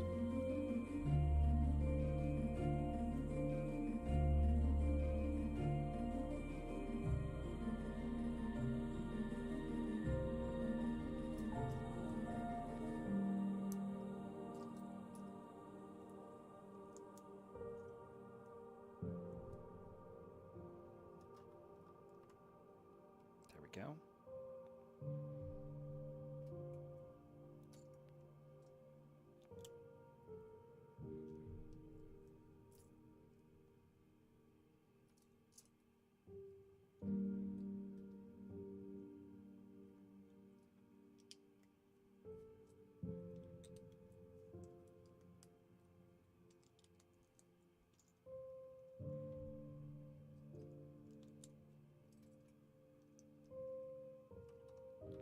wall segment.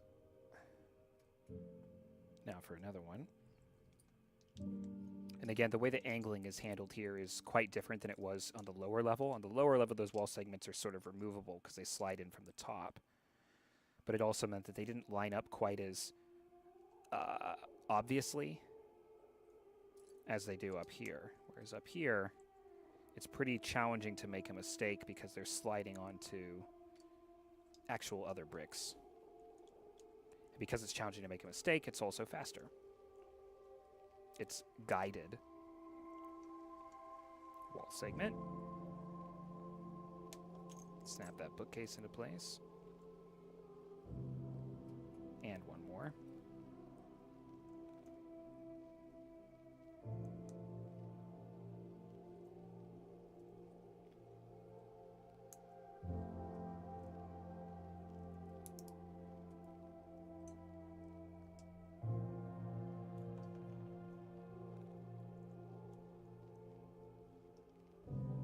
Helpful if I wasn't throwing things, but sometimes you gotta throw things a little bit. You just gotta let it out.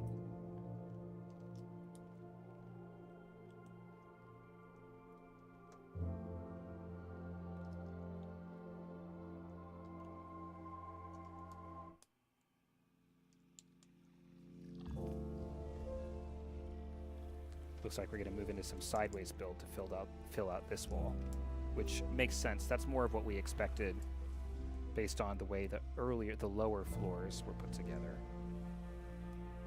We haven't been seeing a whole lot of it. We've seen a lot of upside down, but mostly not too much sideways up here, except for when we were creating those balustrade spires repeatedly.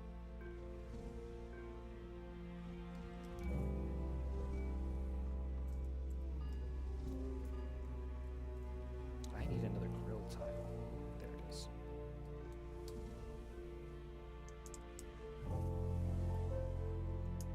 A lot of detail there.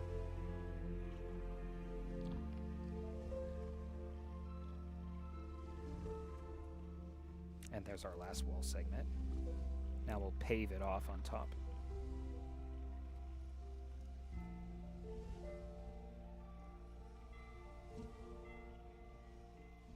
Again, not entirely sure why they didn't do this before they closed up the model.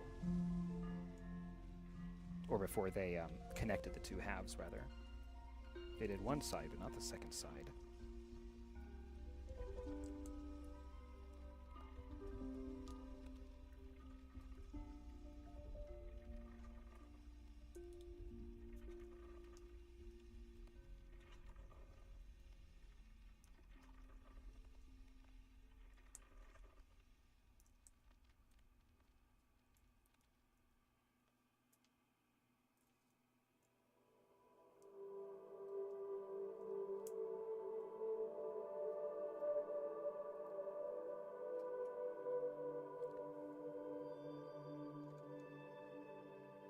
Oh, these are... I've been wondering this whole time what these little brown extensions were. We've made 3 or 4 of them.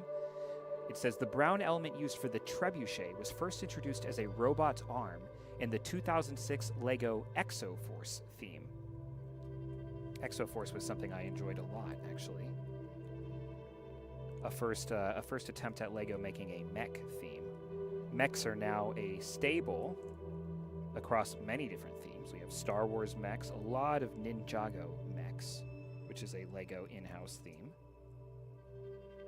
But Exoforce, those were the original mechs, and I have an awful lot of them. I actually just pulled them all out. They're all together in one place rather than jumbled together with other sets. But I would have to do some serious repairing. I will have to do some serious repairing of them at some point. That's far, far down the road, since as mechs, they're sort of a... They're not really something that has a static home in the city. They're more of a pull-out as needed, break glass in case of emergency. Which is funny, because mech stories often work like that. You know, the monsters invaded, Godzilla's here, the aliens are here. Hey, what was that? You okay back there? Cat throwing things around.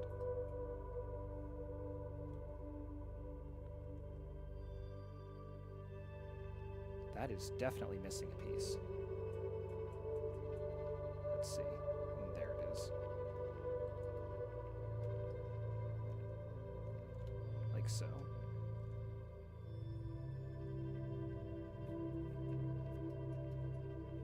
So this is a long bag, but it's still not quite long enough to put us back behind rate again.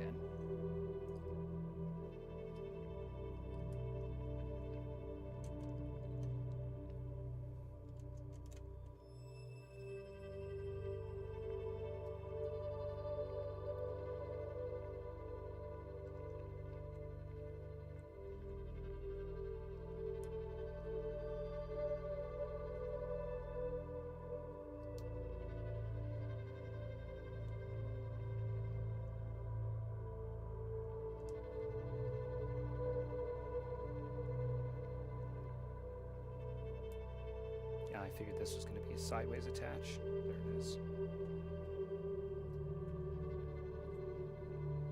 Filling out balustrade details. I think balustrade is the new... Now that they finally told us the word that we were looking for, I think that's the word of this stream. We had Shields of Gondor that first time through.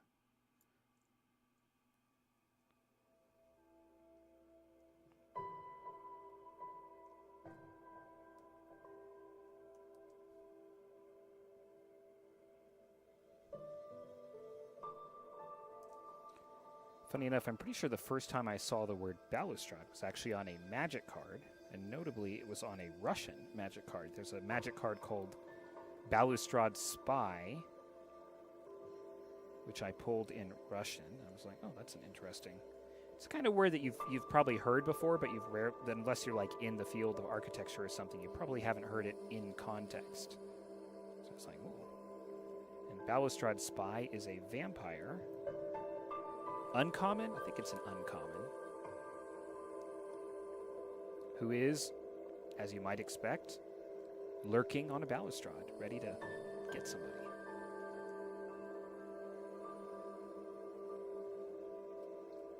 Nice detailing here, for sure.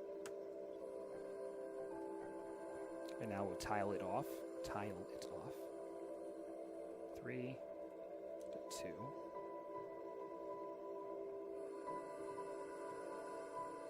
1 corner, 2 corner into 1 corner into 1. And now some finer detailing as we move up the sides.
And we finish this one up.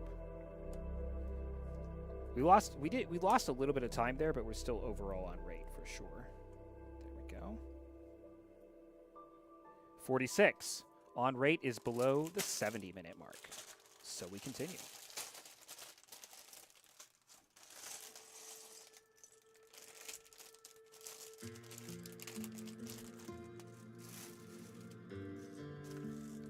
These are the speeds that I'm used to.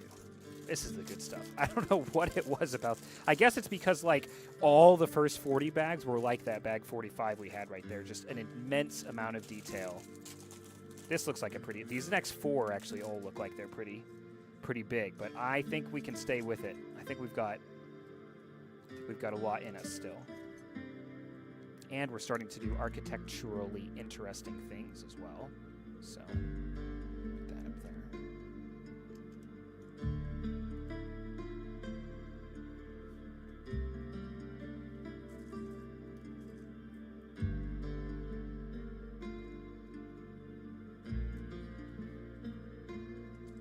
Adding a lot of tiles here. And again, the second you start seeing this many tiles added, you know that what's coming is you're going to section something off. You're going to make it so a section is removable to access and look inside, which is great because it also means in our case that we'll then be able to set this whole big section that we're working on currently aside once we move upward yet again. This is a ×2. No, it's not. And it looks like we're making a giant wall up here. It's kind of interesting.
One by one quarter corner brick.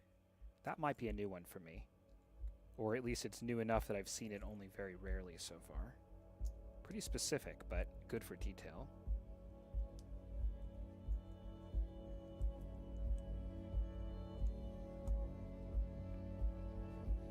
Suggests to me that we're probably going to curve this wall section inward at some point.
The newest note from the designers says, Lego minifigure shields are used to replicate the crown-shaped ornament that hangs above the throne.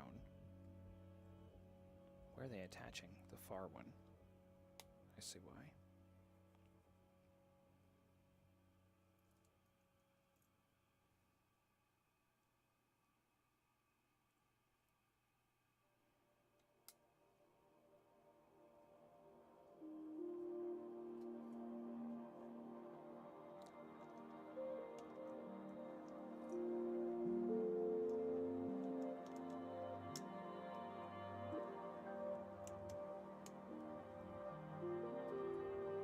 And now we put this in place. Tighten it up a bit.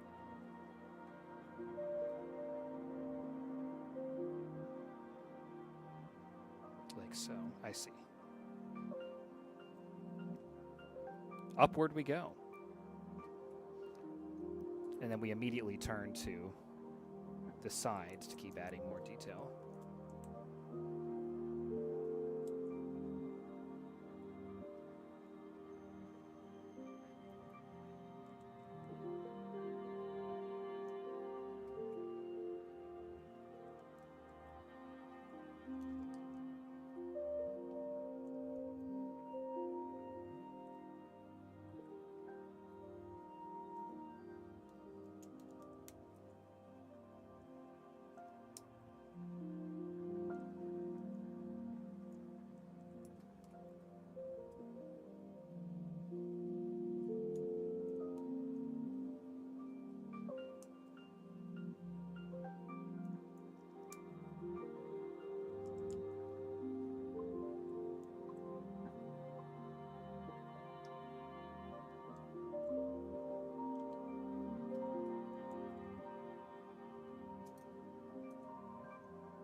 This is being built entirely sideways, even though it's a wall section, which is exactly the kind of thing that radically increases the part count, and that I often complain about those Bricklink designer sets doing. It's still been fairly rare for them to do, for the designers to do that to us in this model, but when something's rare, it's also notable. There we go. That's how we place it. It's kind of interesting. Does it fit?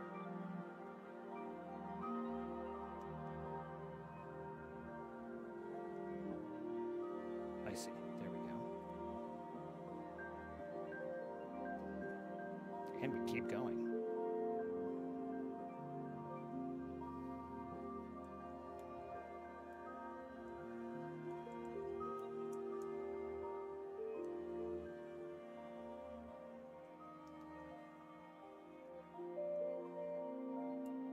Time for the small details again.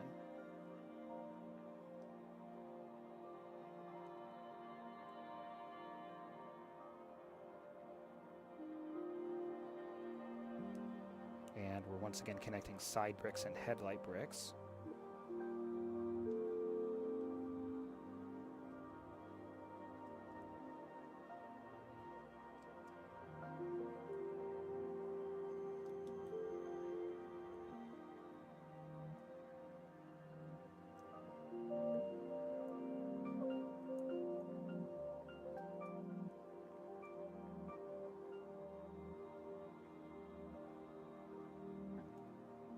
Like so.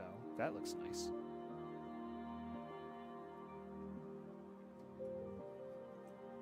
And now we're going to do another one of those side builds for the other similar portion of the wall.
Oh, wow, all the way down there.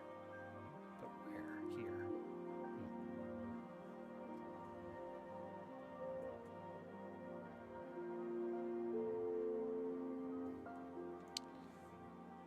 These are extra pieces. This is not. These are.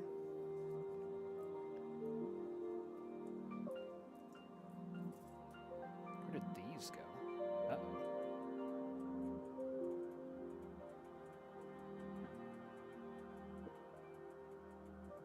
Probably way back there. There they are.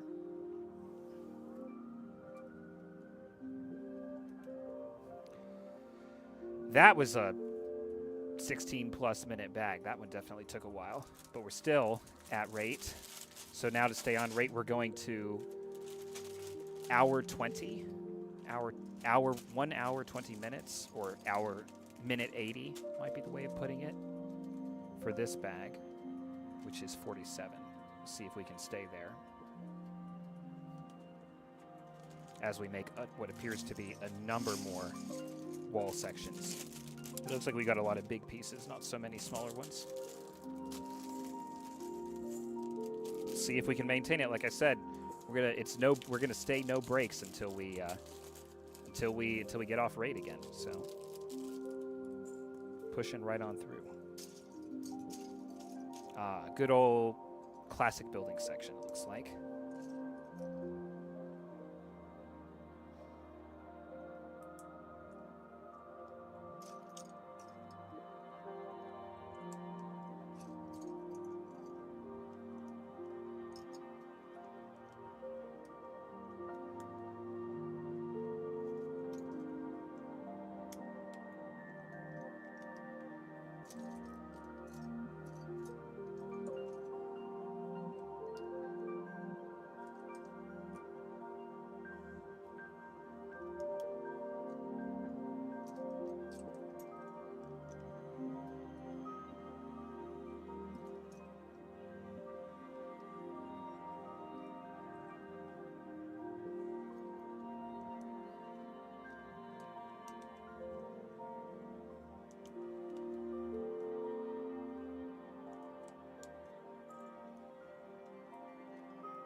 Pretty big and tall wall segment here.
current level of stability still seems pretty fine.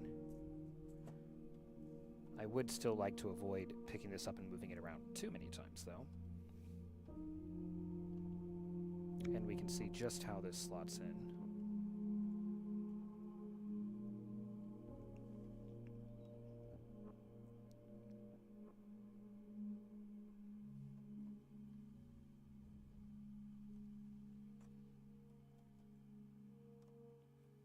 Surprised that we double layered that wall right there. I think we're going to have even more to do.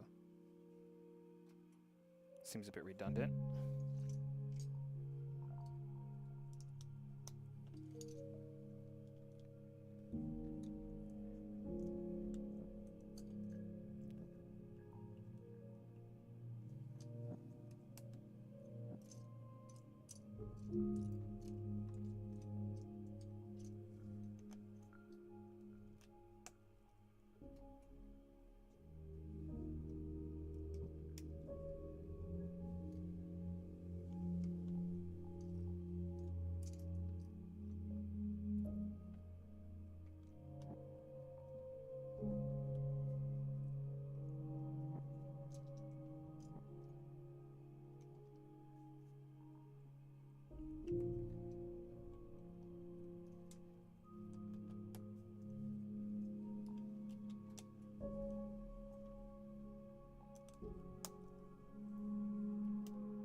We can see where this long 1x12 white plate is going to go. It's definitely going to be connecting things up.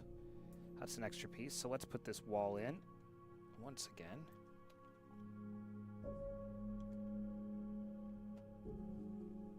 Make sure the shield gets on there.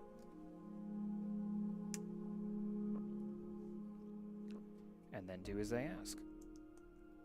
There it goes. Connecting. And we are still at rate, so rate now will be bag 48, by an hour 30. We only had 3 minutes to spare there on that, cumulatively to spare on as of that one. But I think we're going to make it. I think we're going to continue to be on rate through the end of bag 49 or 50. And then I'll take a break, because then I'll have gotten halfway through what was left here in a pretty staggeringly short amount of time. So that will work.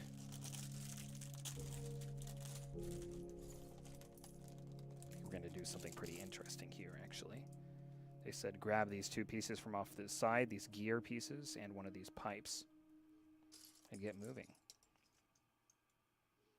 We want to be watching out for repeat builds at this point. So here's one. So it says do this 5 more times.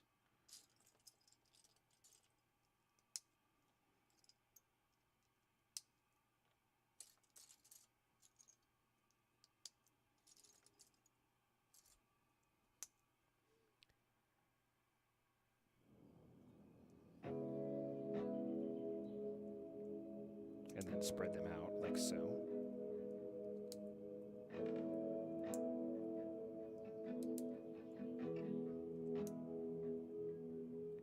One more at the end down here.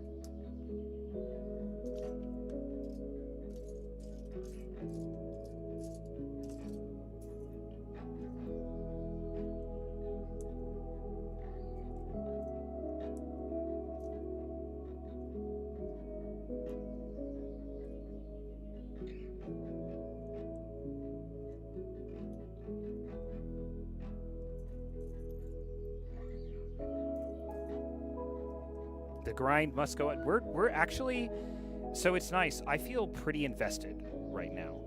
As fast as the rate is, as much as is getting done, I would say I'm more sort of awake and connected to the build than I have been for the last 2 streams of this, at least, which is really nice, because it gives me the energy to go on. Like, I'm not tired at all. Maybe it also helps. Maybe there's also something to be said there about having started a little bit earlier. Doesn't mean I need to start at 10:45 every day, but it sounds like then the difference between 12 versus 1 is probably more significant than I realized it was. But no, I'm really connected to the build. I'm still taking in a lot of detail about the techniques that are being used.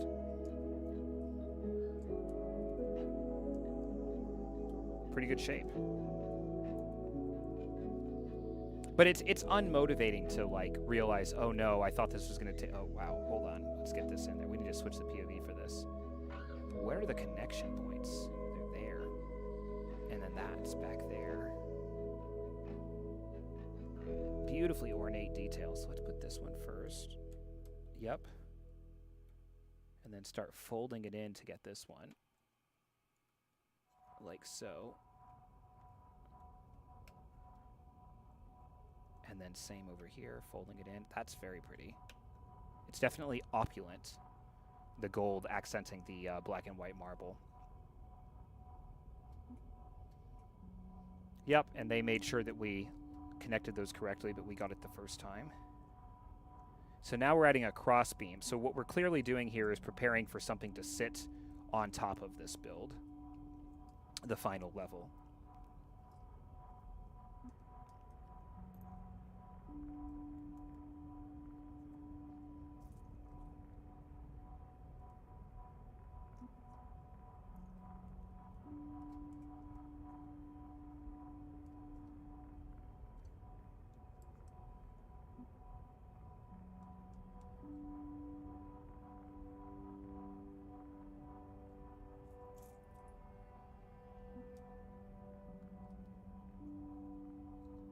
That's a nice backdrop right there, too. Let's line it up nice and even.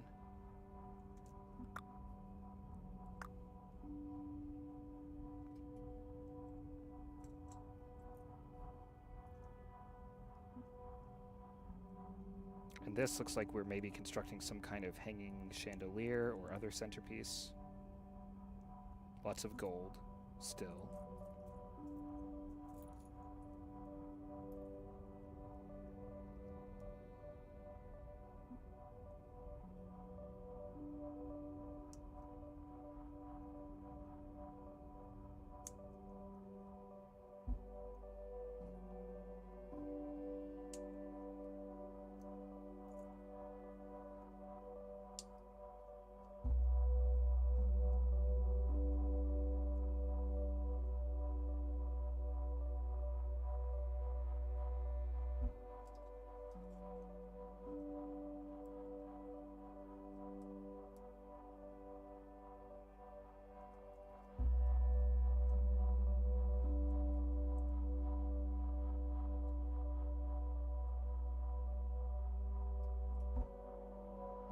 Slide that in there.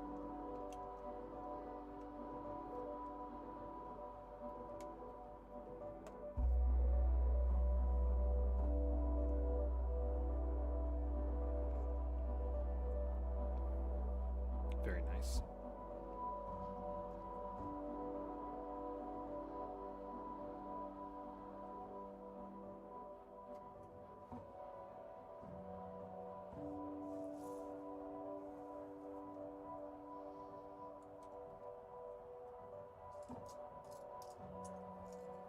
And then now we'll start paving out this upper section here so that something can sit on top of it.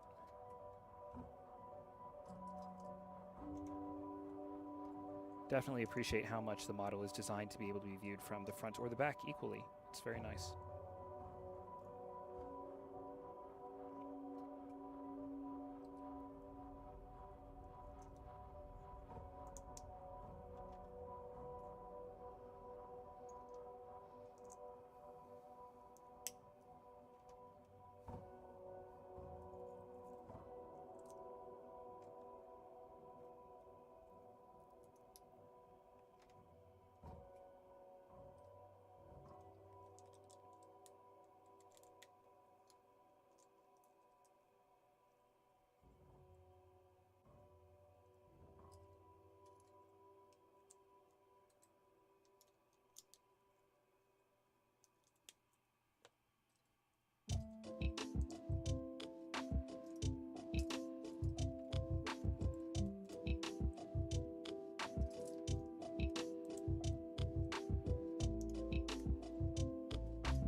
It almost looks like the inside of a cathedral or something, which again is definitely mirroring the source material. It's a very opulent, or opulent isn't quite the right word. Majestic, grandiose, something like that.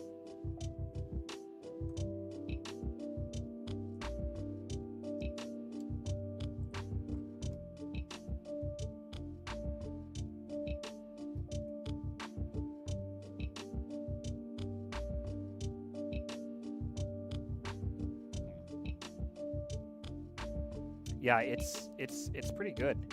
It's really something. Still want that camera shining like right here, just to really. There we go. It's tricky, but it's nice. Now here.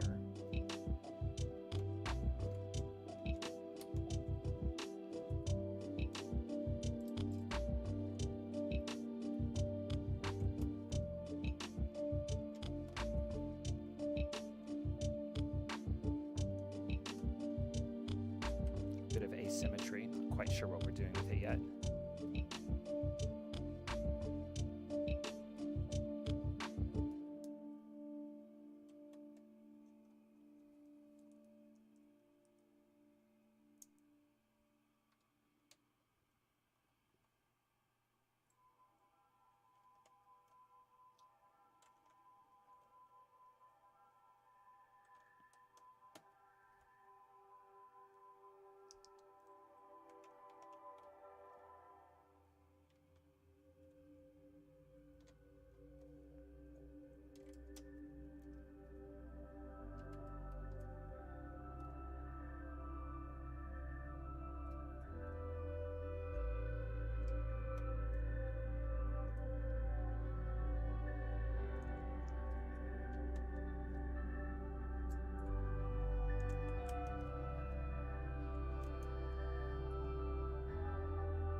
Okay, and now they want us to start on those frontal walls again, which is interesting place to do that. Guessing we're going to need to flip this around to attach those, but I will wait until otherwise instructed. Especially since it seems to be a rather shallow next level.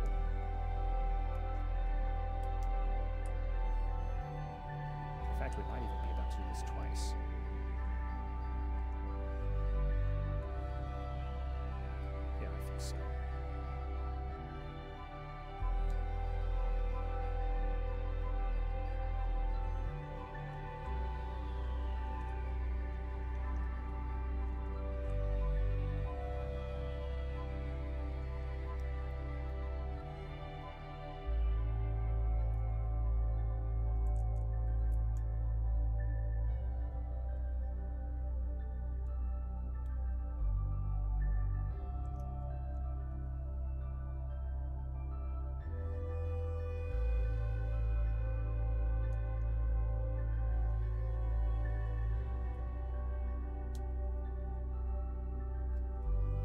Oh, it's up here. That's interesting. Oh, I see. Yes, we're definitely going to be setting something down on top of this. Another removable section. The height just keeps growing.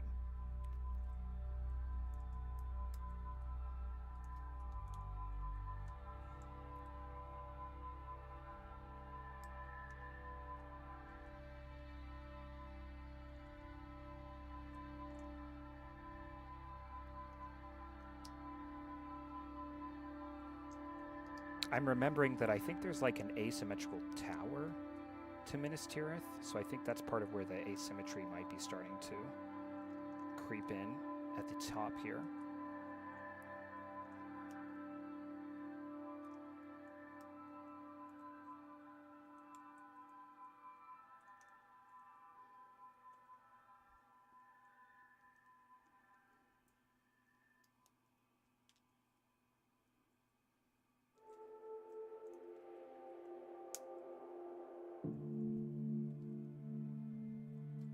Pop this down right here. We are seconds off from losing rate, and I think we're about to do some decorating here, so think it's going to catch up with us.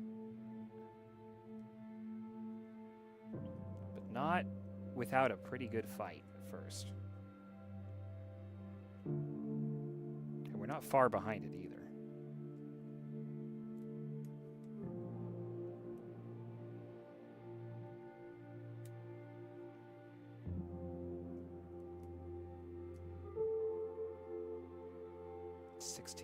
So it's every stud. Oh, we're gonna be so close. We just lost rate.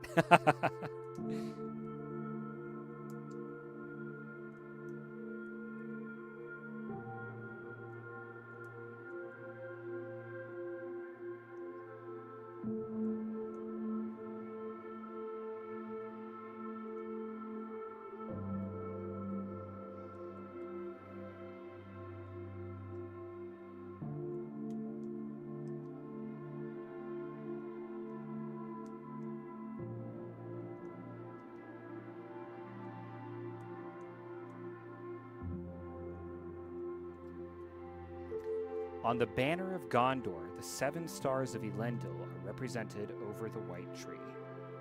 That's what they're telling us here. First star. Second star.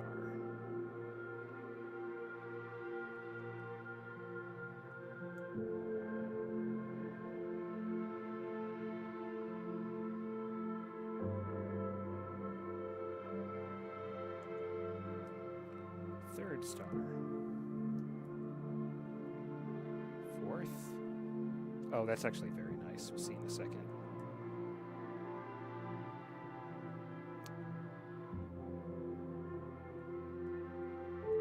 Fifth. Sixth. And 7th. Beautiful. Where does it go? Ah, it's the backdrop. There we go. And it's actually supporting as well. It's really holding this model together.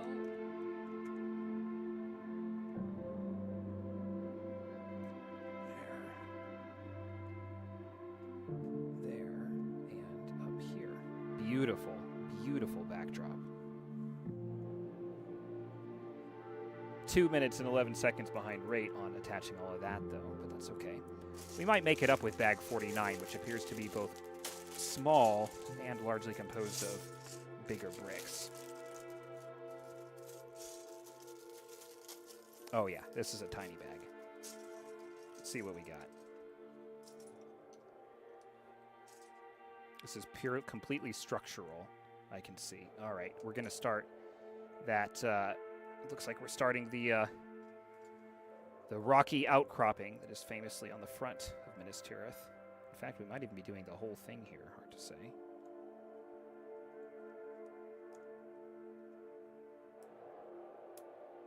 If I can get this attached. There we go. Oh yeah, we've got a big rocky section to build. Let's go. In fact, I don't think this is even going to be the entire section. I think this is just the frame for it.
And it's tall.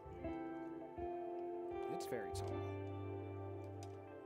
I feel like there was decidedly a missed opportunity for a connection point there, but okay.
Attaching.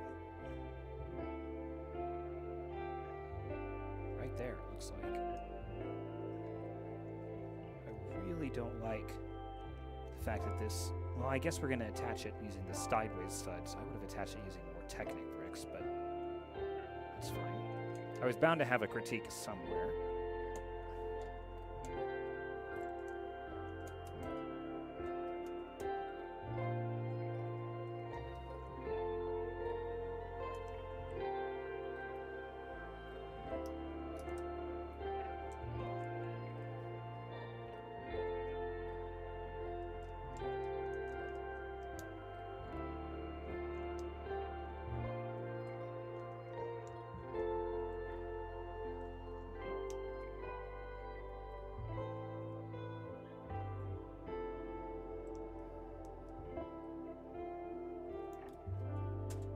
Up.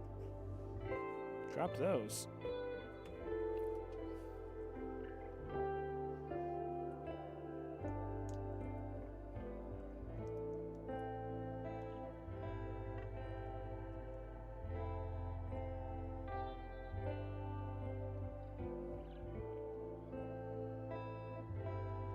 Which is actually hilarious because now that's not going to attach for a second. Alright, and then we start building the sides.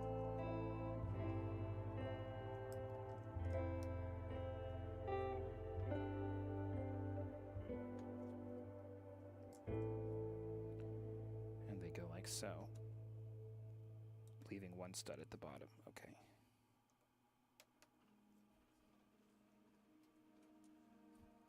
Then where's all this?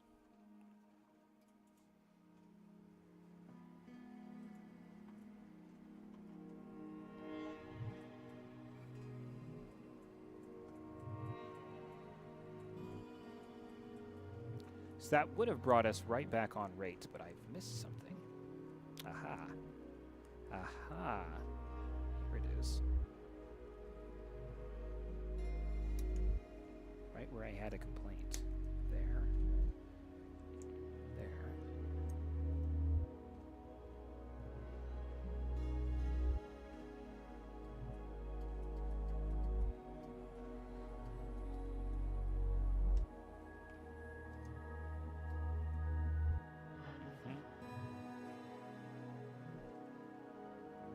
Okay.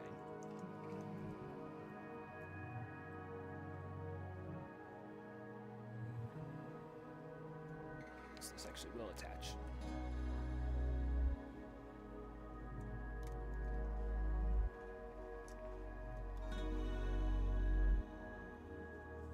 I would have liked to see that moved. I would have used a different wedge piece there, but that's fine. That's fine. And then, humorously enough, even with the drop, that actually brought us back on rate. So we keep going. Push.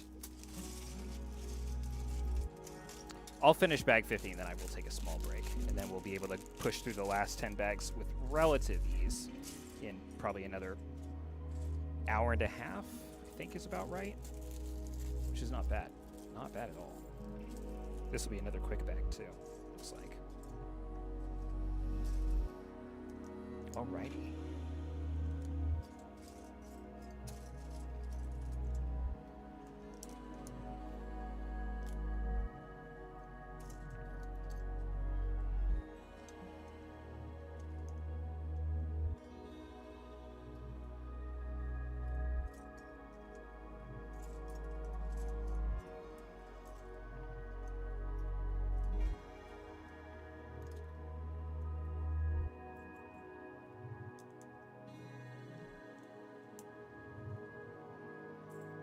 Headlight brick, unexpectedly.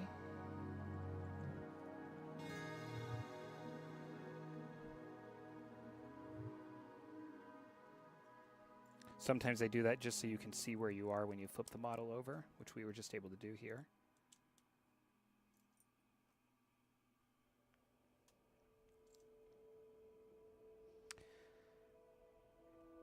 I think I'm going to need to move the model off to the side here. Otherwise, I'm not going to be able to see much of anything.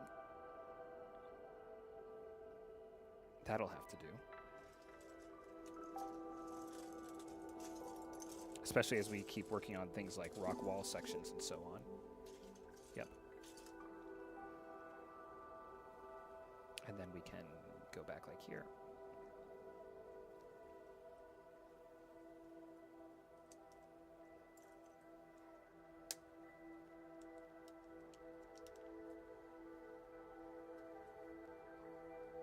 Oh, we're going to build this section by painstaking section, I can see. All right, then.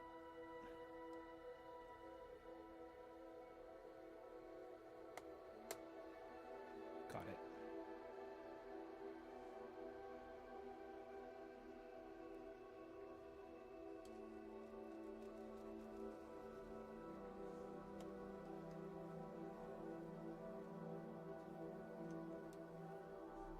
Something didn't like that. Okay, so these are going to be interesting to attach, that's for sure.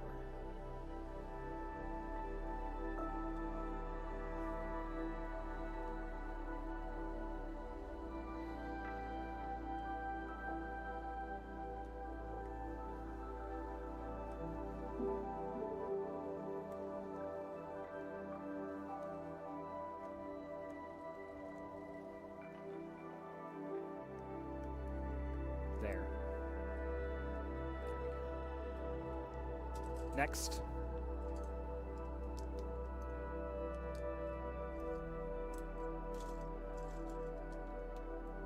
In fact, I wonder if this bag is just this half of the wall. It's possible.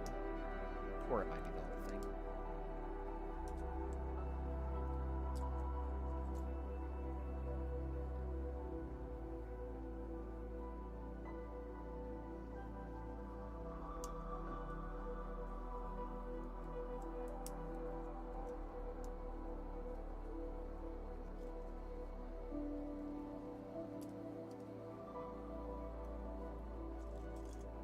Oh yeah.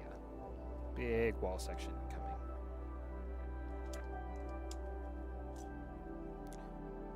Which we'll remember from the earlier portion is not actually as detailed as we expected. It's mostly done just with color gradient and different flat textures, which is good.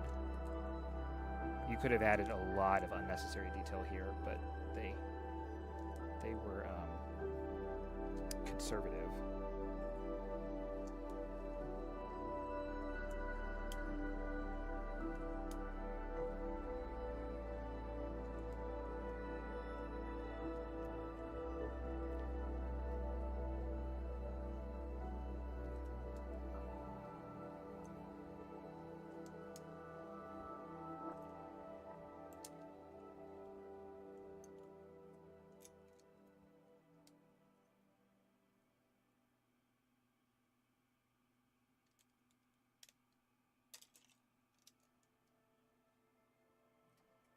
Okay, big wall section. And where are our connection points? This is flat connection.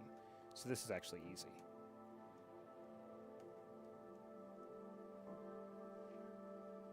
Yep.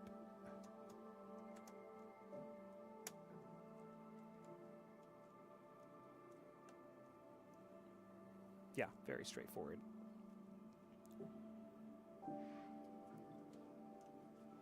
Then we come up here.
Using the 1x2 plates to really guide the placement of those 2x5 angled thingies that I don't have a good name for, but it definitely works.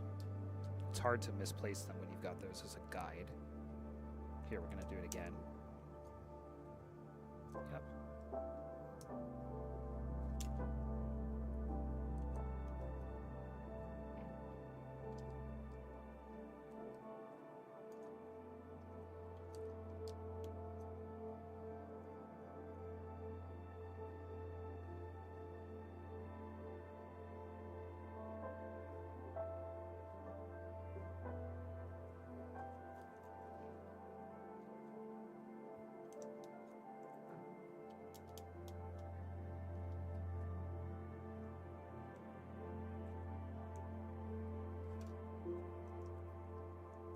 Now this is going to have an interesting connection point, I can tell.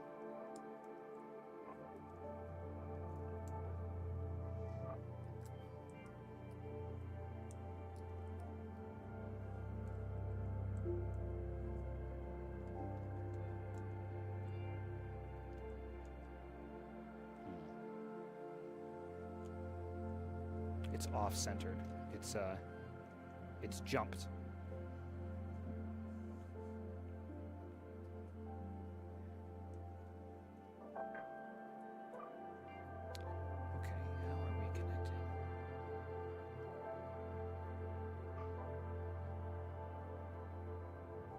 Sideways, like so.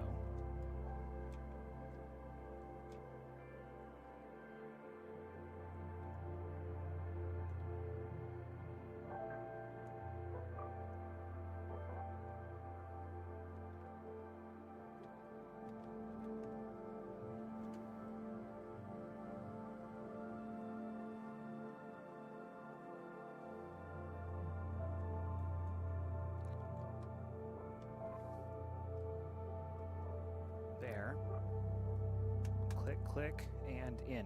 That's pretty clean, actually. Then let's get these last few where they need to go. So that looks like it's here. Ah, it locks them in.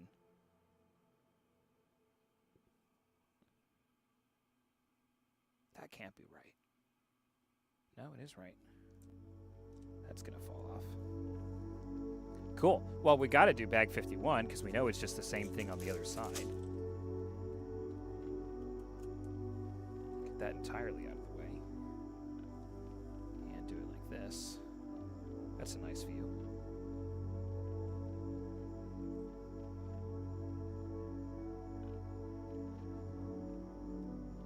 There we go. 51.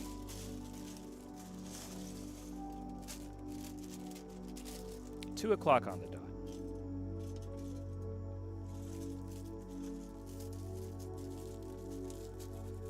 Five seconds above rate on that one.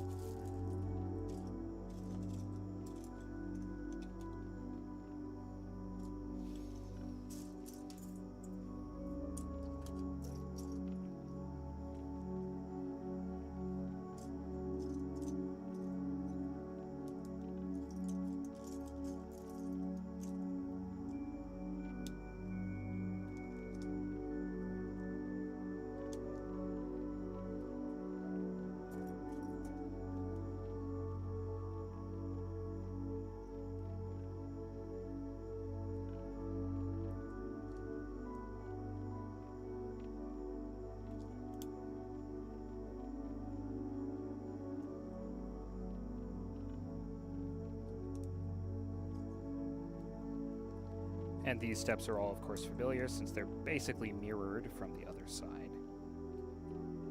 Okay, this was the hard one.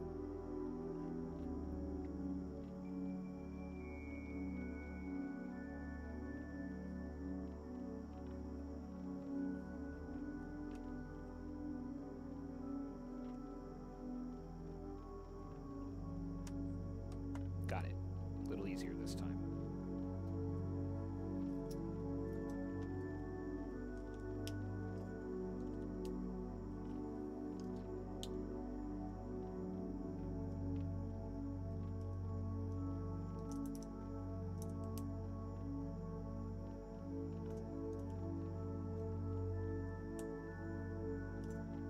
Now, seeing how this rock face is coming together is actually pretty neat.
Attach.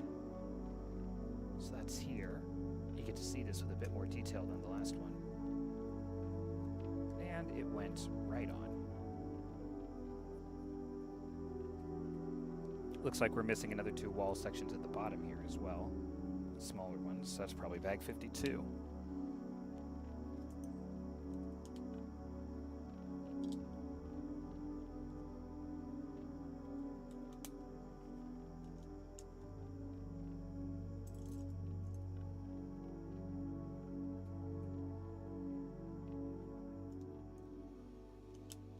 It's so funny. Sometimes I really will use the the suggested parts to well, not suggested, but the list of parts to grab, and then other times I'll literally just look at the place part here indicators, which is of course a little faster. Kind of depends on what the step looks like, or if I fear that I'm in danger of not placing or misplacing something. It's one of the reasons I'm so fast.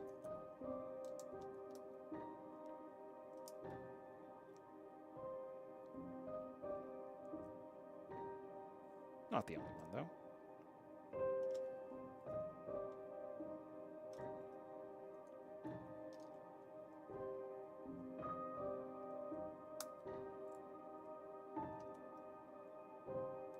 That's unstable.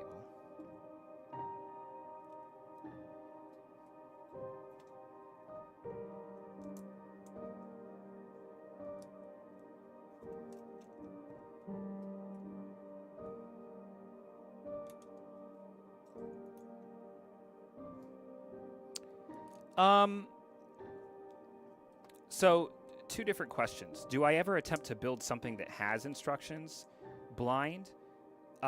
Yes, but with the complexity of Lego pieces, it's actually pretty hard to do that. So the most I'll ever be able to do that with is about a 100 to 200 piece poly bag. And even so, that can sometimes be incredibly challenging.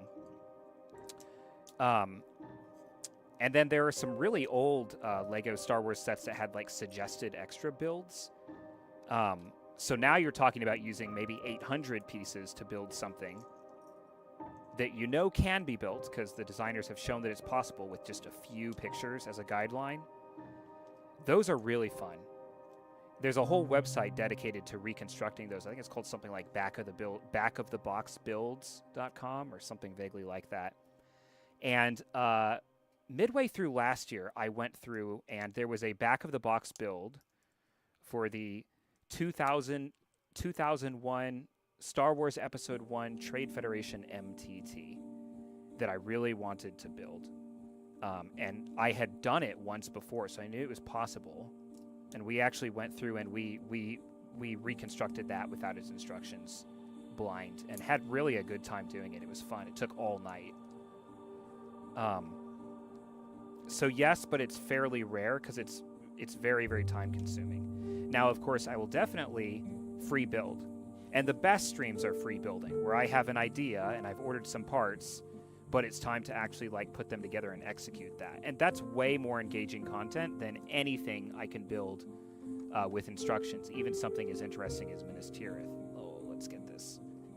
Wiggle room is down to 0. Click, click, in. And one of the reasons I work so hard to get through to not have a backlog of sets like this that don't require ordering extra pieces is because then that lets me get to those free builds that I have in mind. And they're just so much more interesting. They're so much more interesting. Boom.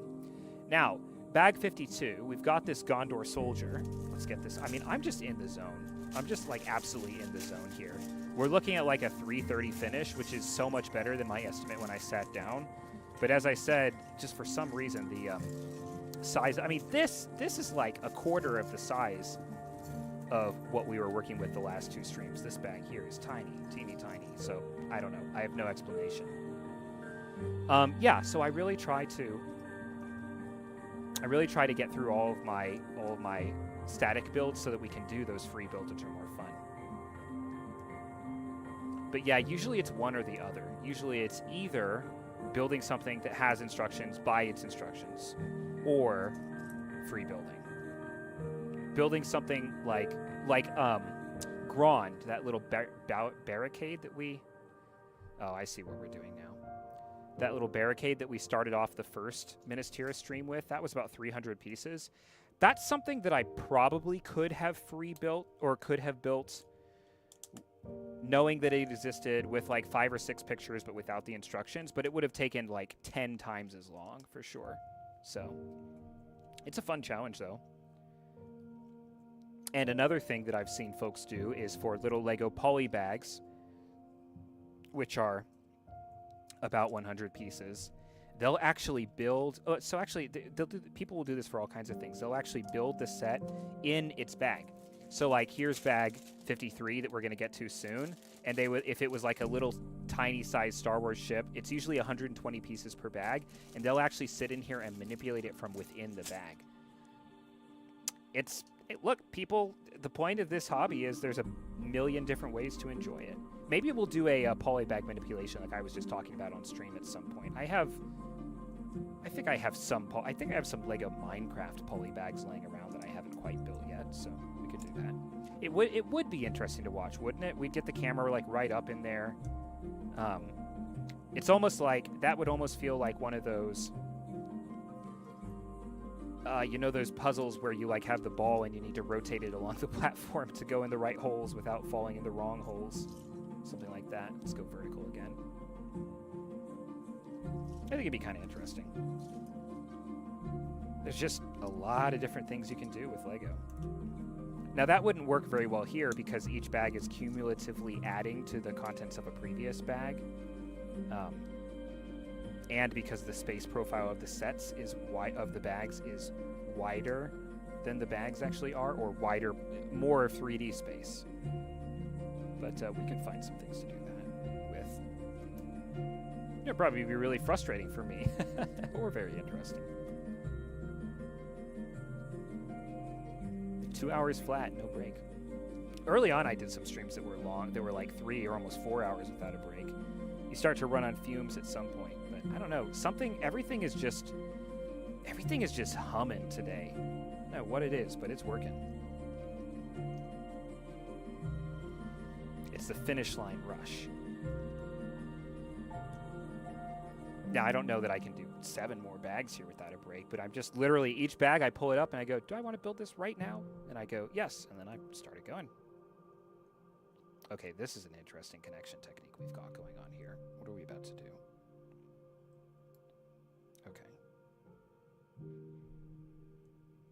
Little offset.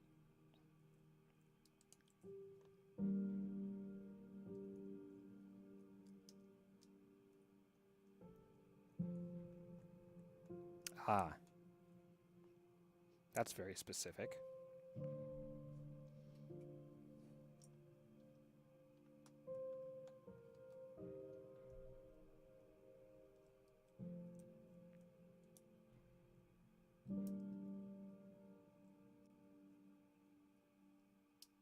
This looks like it's about to be wood log storage. A stash of wood can come in handy for lighting a beacon or a pyre, the designers say. So yes, it is a wood storage.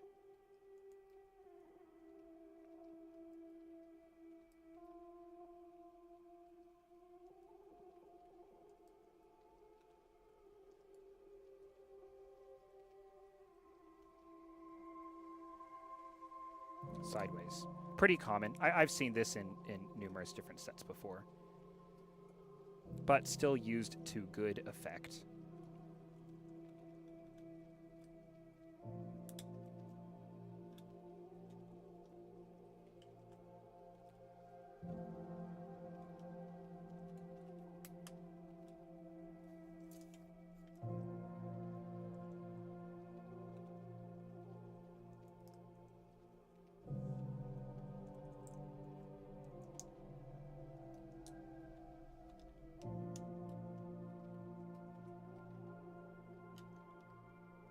Getting back to some forced perspective sections once again.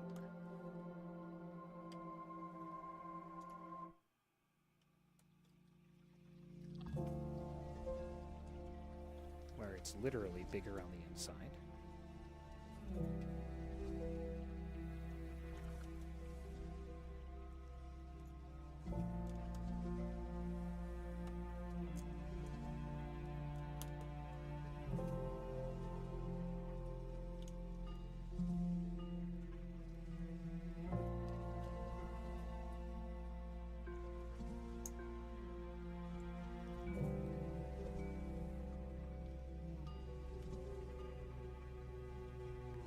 That was that whole bag onto 53, which we had already pulled aside.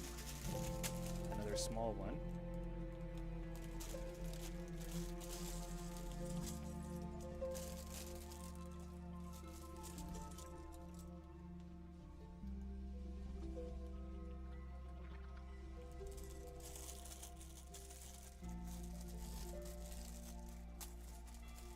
Oh yeah, that's what I'm saying. Is like when you're vibing, it's definitely best just to keep pushing. And it also helps that I'm not pushing right now because like, oh my gosh, we're running out of time, which is very stressful, but rather because like, no, it's just coming together, literally and metaphorically, which is exactly when you want to push through. Almost no matter what activity you're doing, writing an essay, doing some bit of work, Lego, a puzzle. Now, maybe there's a broader discussion about, am I taking the enjoyment out of what's supposed to be like a relaxing hobby or something anyway, but I guess my immediate response to that would be, again, that my enjoyment of Lego, this can be nice, but it mainly comes from the placement. The final placement of things into the broader whole, the broader city. And then that becomes an entirely different debate over the silliness of it.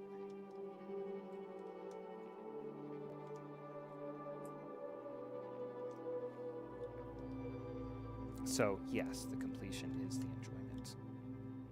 What are we doing with this little cutoff here?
I've lost track of particularly where I'm at in relation to the rate. I think I might be...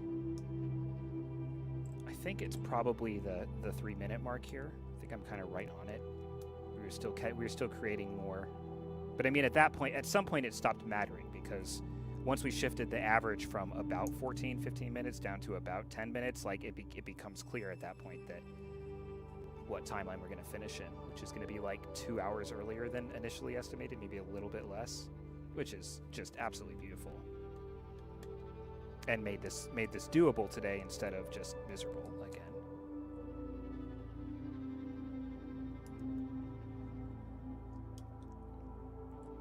There it goes.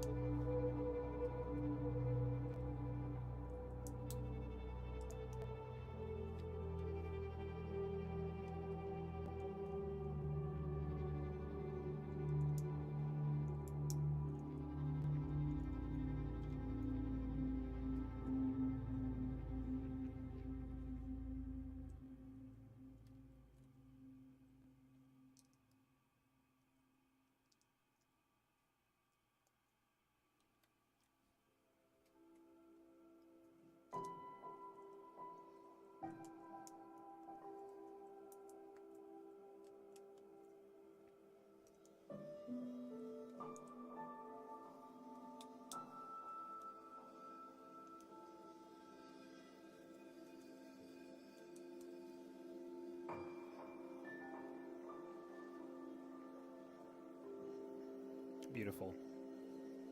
Lots and lots of different layers for the Force perspective, with my Gondor soldier totally throwing it off. Let's pop this in. Looks like... it doesn't just rest on there, it actually has a connection point. Which is that. And it fits very snugly. So now, of course, we'll go to the other side with bag 54.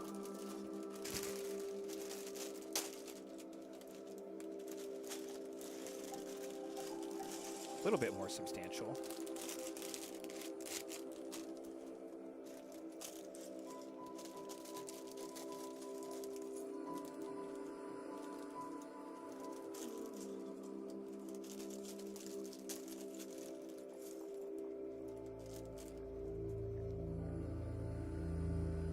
And then once I do this, we'll be moving on to something, I guess the final top layer over 4 or 5, 6 more bags.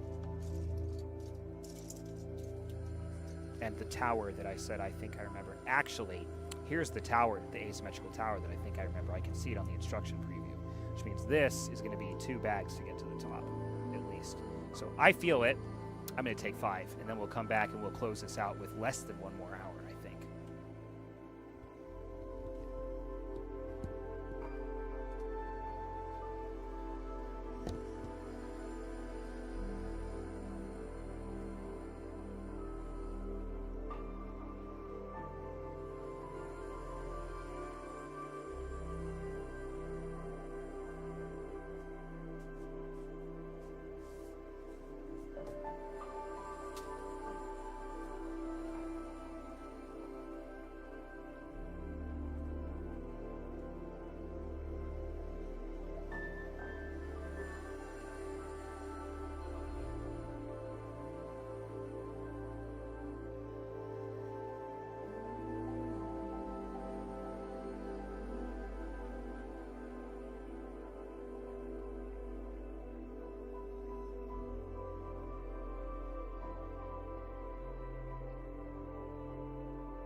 Oh yeah, time to seal the deal. So that was like 2 hours straight to get through most of that third box, plus a little bit before it. I guess an hour and a half before it to get to that point, which seems incorrect. Anyway, it's 2:27 Eastern.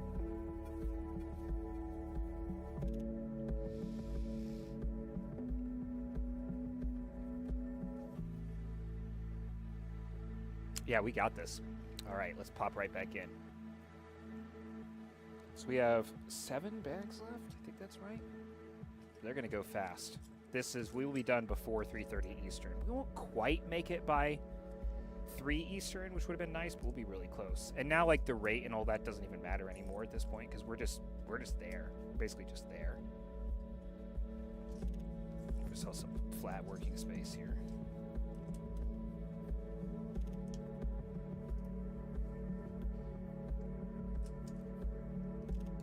Gotta keep my posture up and everything. Don't want to walk away from this with sore as heck. I don't think we will. That was also nice because I got to pump some of the heat out of the room too. Pop that down.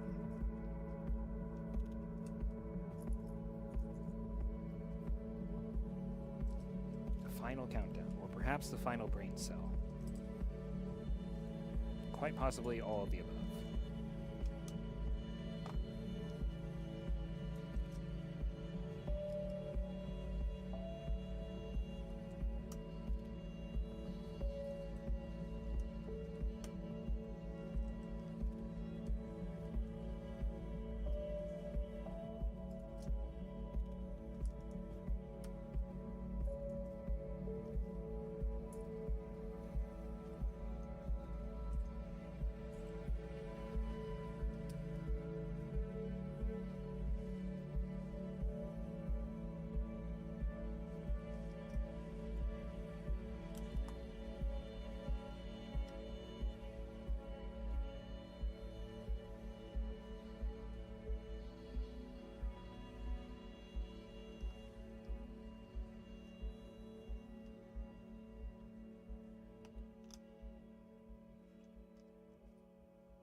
Using the same very specific angle again here that we used on the other side, and it works.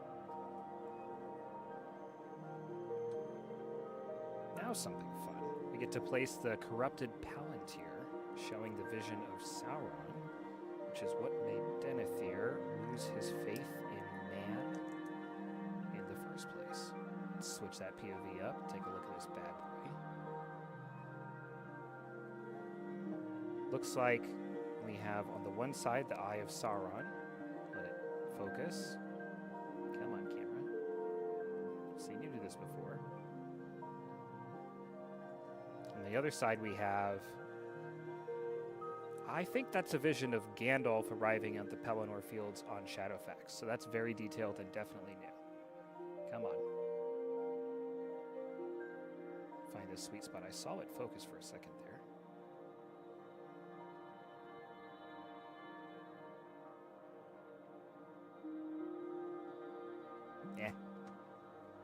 Doesn't want to do it. And then, of course, we'll put it in its glass bubble, like so.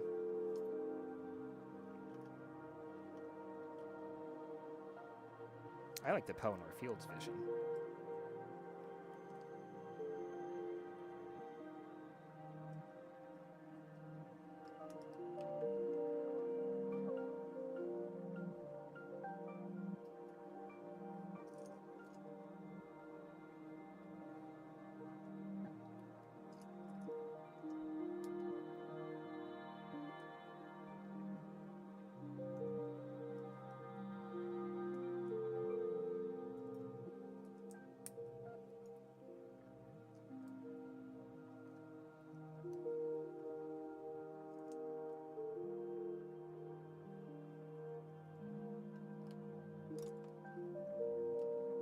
This one here, connect them up, and this is of course going to let it slide in just like the last segment did. But in this case, we have the tower to build as well. So it'll be interesting to see how large this tower comes out given the forced perspective issue. I think it's actually going to be reasonably large.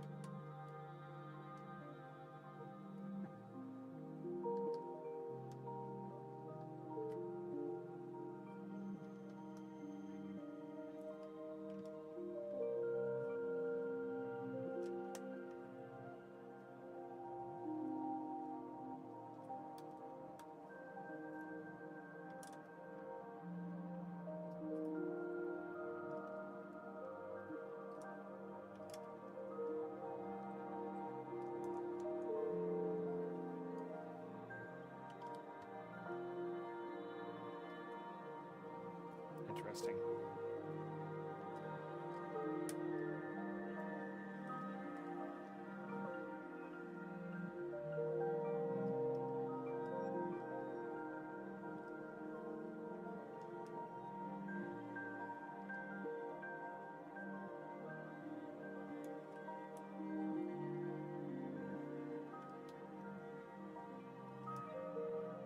I was about to say that felt like some lazy detailing on the left there, but now I see we're going back in to patch it through.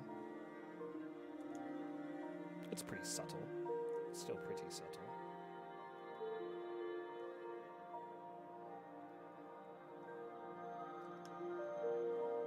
Done. 55.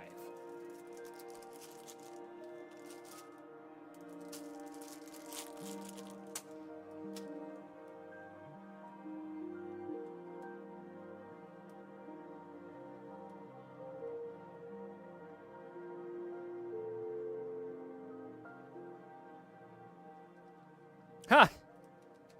Bagel is here with a Guild Wars 2 quote.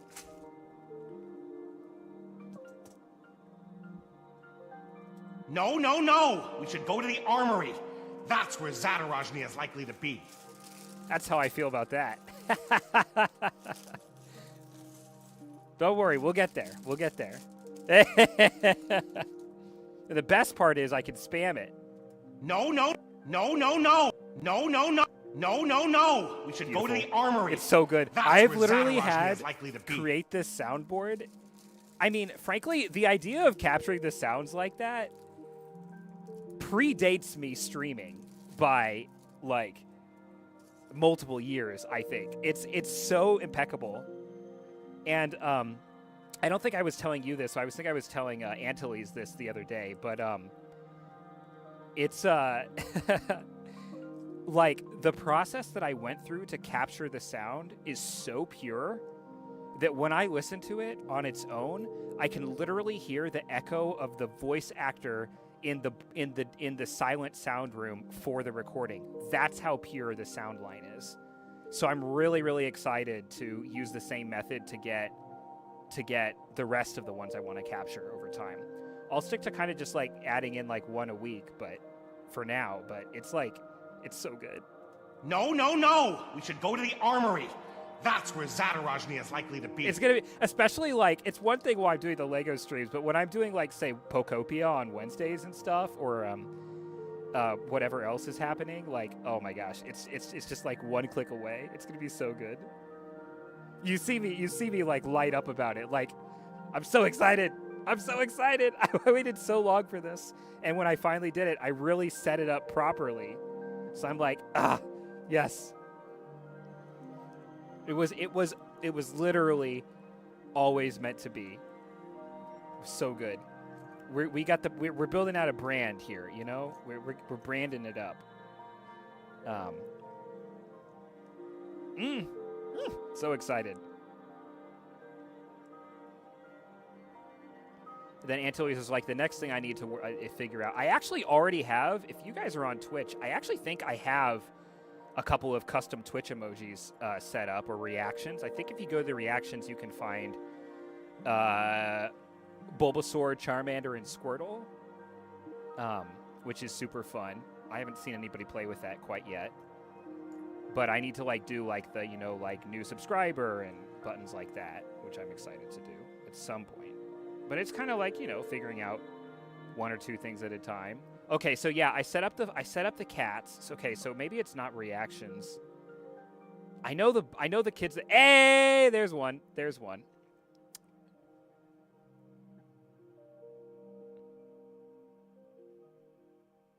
And then I think there's like motion ones as well too. Yeah, we're gonna add more and more of that over time. It's gonna be good. It's gonna be good. Well, you're coming in at the end of the long night, the end of the long slog. I logged on and I was like, oh, I'm like in the last third. I was not in the last third. I was solidly around the halfway point, and then I just kind of sat down. But the nice part about this is they front-loaded the difficulty of the bags. So we started seeing that, like, wait a second, actually for the whole section, no, we've been done with Gondor insignias since before the halfway point.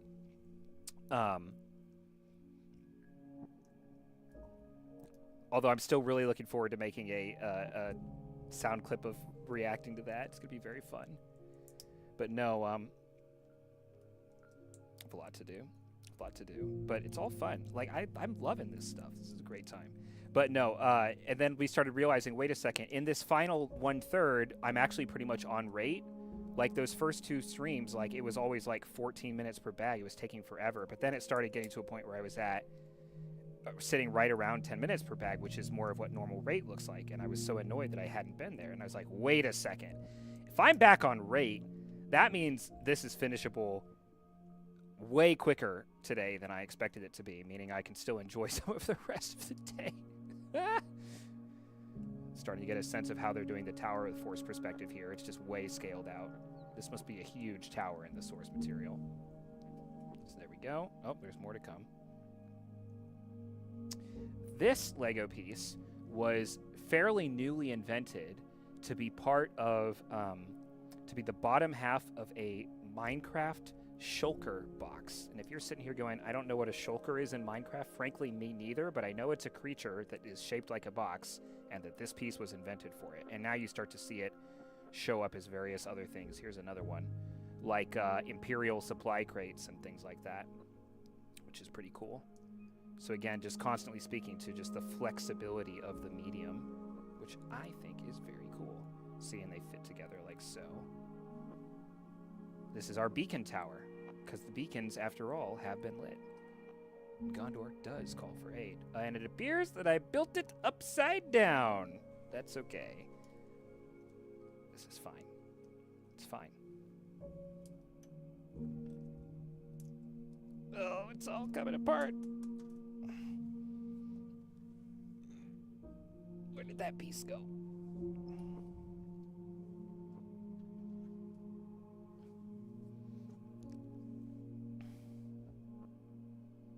All right.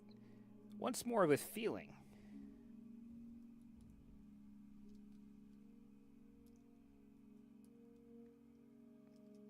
There we go.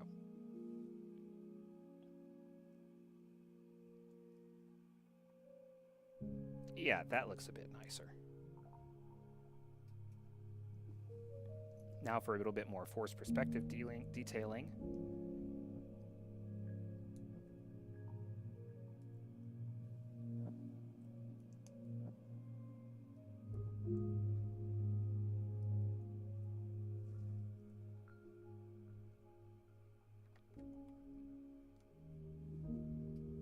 I was just thinking this segment looked a little barren, but I can see that we're about to fix that. Oh boy.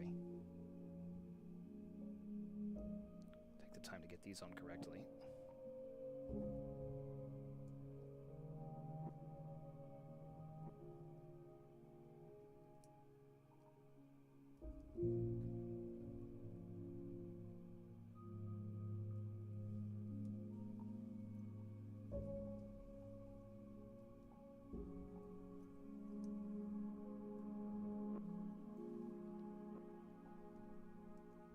And then are they interior? Yeah, they're all interior.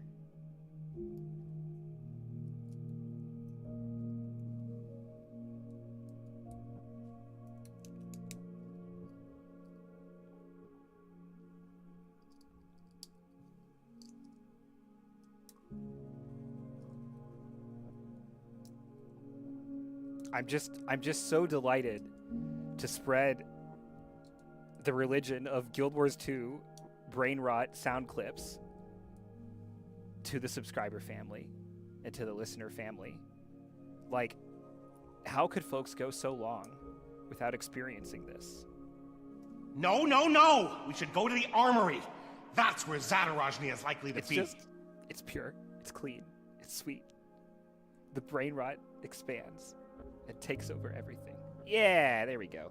It's much better for the much less barren courtyard there, with our Gondor guard totally ruining the scaling. Also, how did I miss? Oh, I see.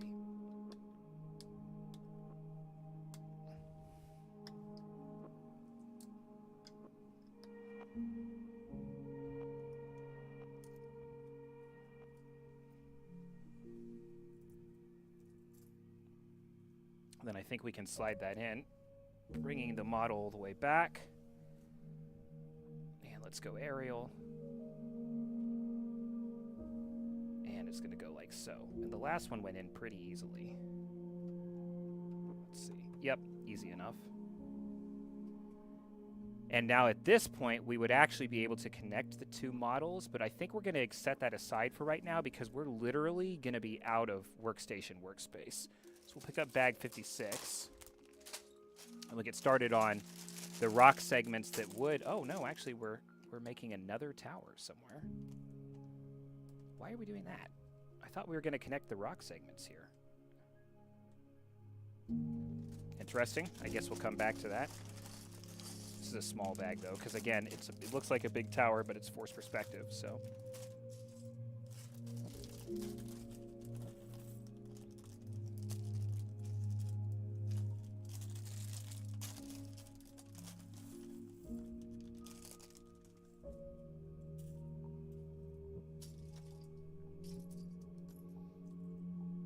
Figure it out.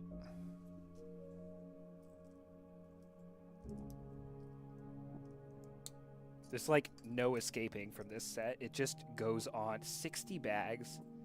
60 bags is insanity. I'm just thinking to my friend who was like, are you going to build Sagrada Familia? And I was like, the decision to not build sets unless they're at minifig scale, or, you know, our sets that include minifigures or whatever, I swear, if I was into like the architecture and the flowers and stuff, that would be it. I wouldn't be able to have any other hobbies, employment, enjoyment. It'd be all over. All right, let's see. We got this.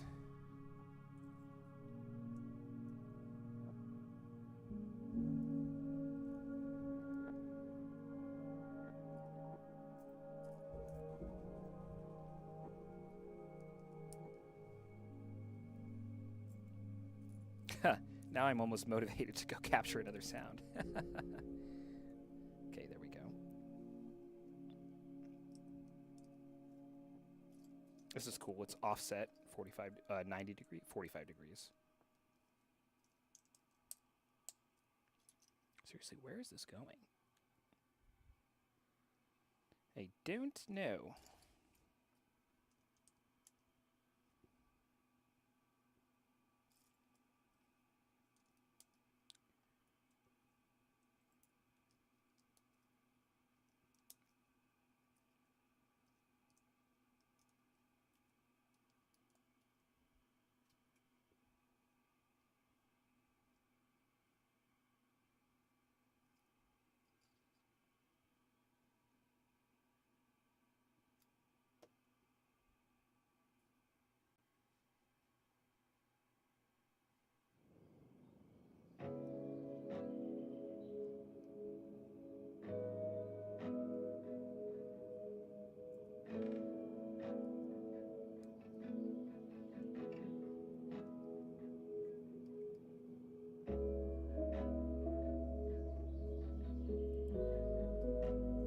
Okay, we got a 4x repeat here.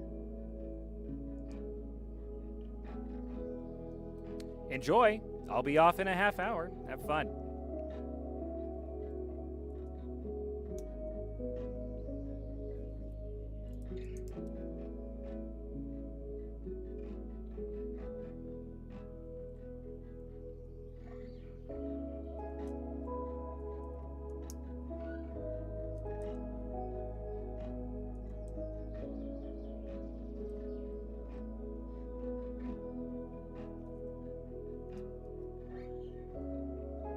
Okay, guys, we're so close.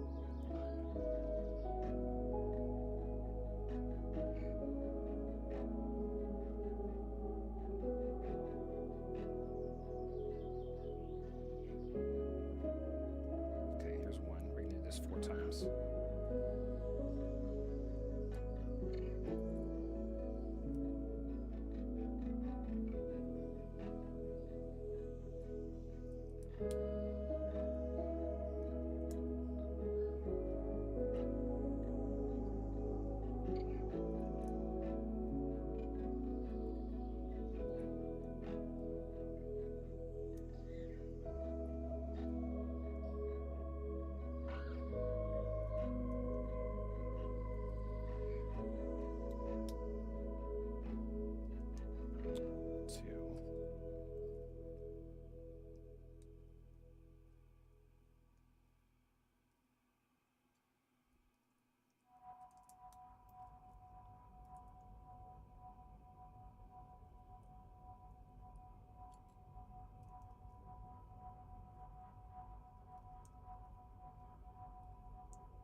Three of them.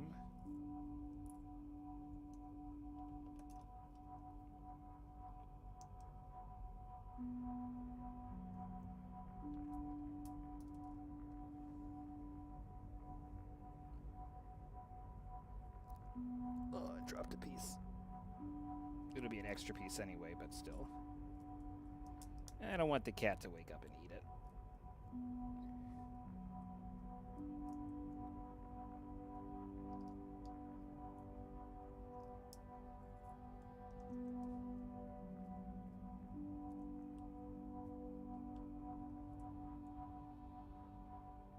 And there's the 4th one.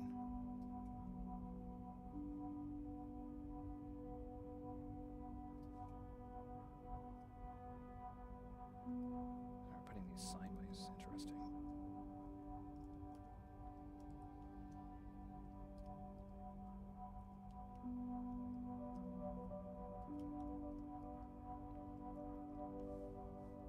And that will build up this. Oh, okay, I see. Making making use of the unusual properties of headlight bricks here.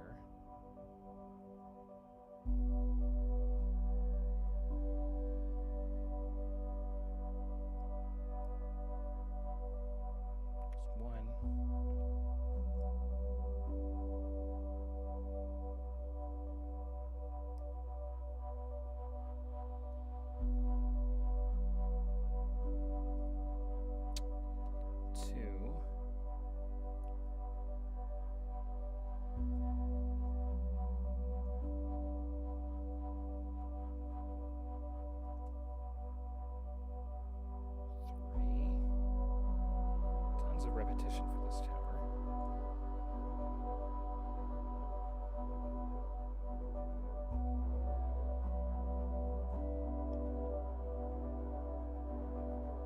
And the fourth.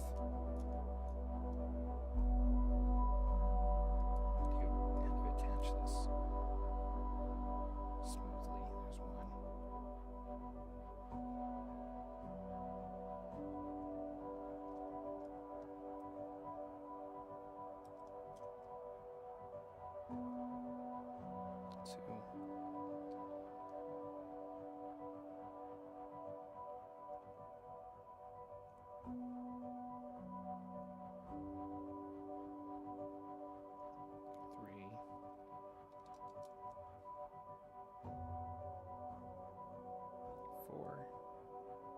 That's pretty nice. It's pretty clean.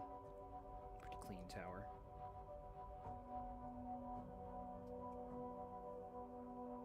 Where is that?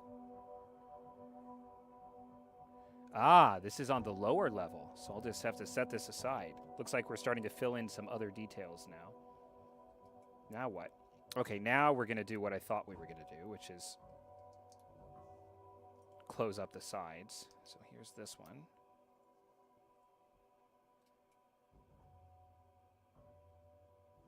Oh, I don't want to attach all this like so. Okay, well, might not have a choice. Let's see if we can get away with it. Huh? Okay, so this is like that. This is actually something pretty valuable that I'm doing right here. Trying to make sure these sections remain removable. That's like so. Need one of these. Like so. One of these. And one of these. It looks like this points down. And this is here. Yeah, I think it's like that.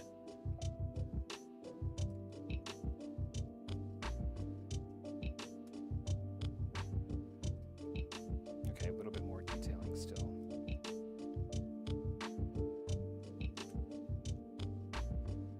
2, 3, 1, and 1. So this is here. 3, 4. Here. Here. And then over here we have this one. And we have this one.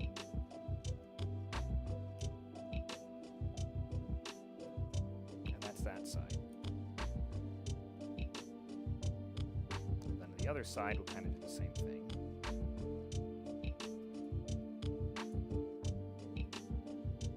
Okay, one of these, this, this, and this.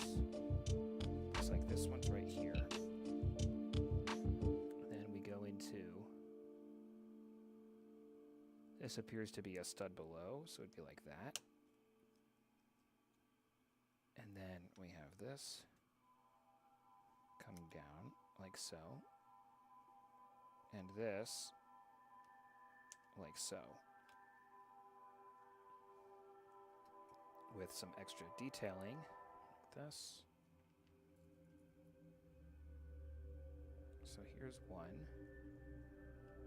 Here's one.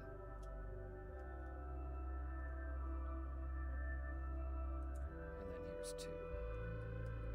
So not quite symmetrical, and it shouldn't be. And then it looks like we have another tower to flesh out. Okay. This is a long bag.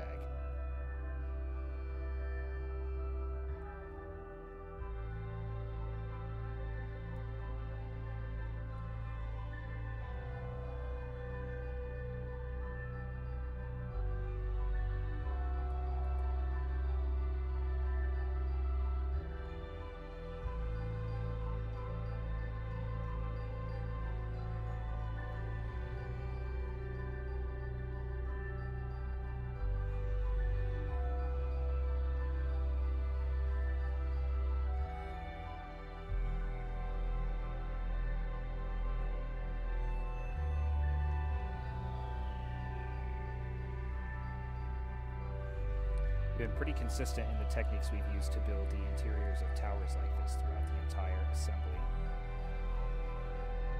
Definitely can learn a few things here. And as expected, whatever we do here, we're going to do 4 times.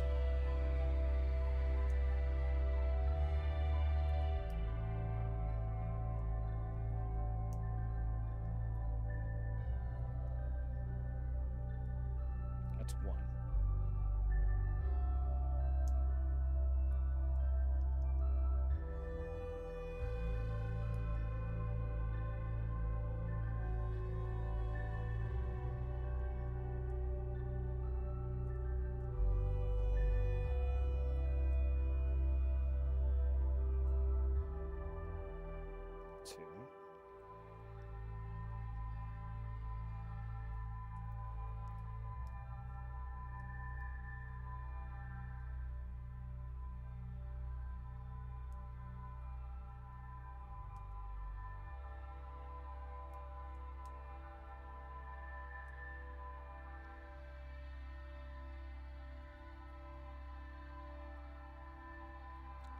Three.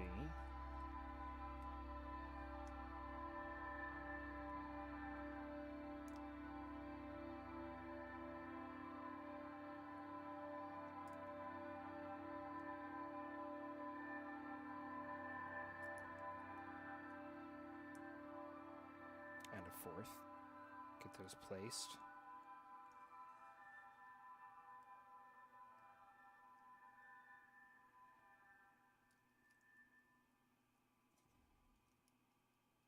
Very fine detailing here. Very, very fine.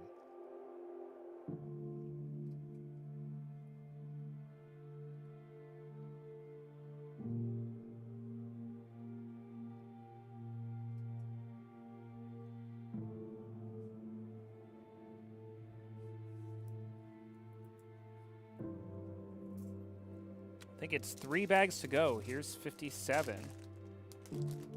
Maybe 4 bags to go. Here's finally King Aragorn. And I think we're starting on the final level with just 4 bags to go. So maybe 40 minutes left. Probably just over. Not quite as in the zone as we were earlier, but we'll still make it work. Because stopping at this point would be tragedy.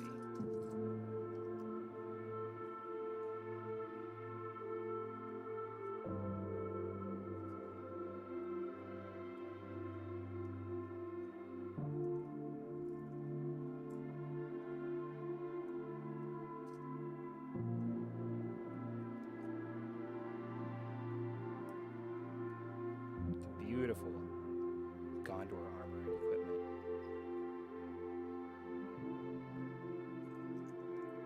Here's the benevolent king.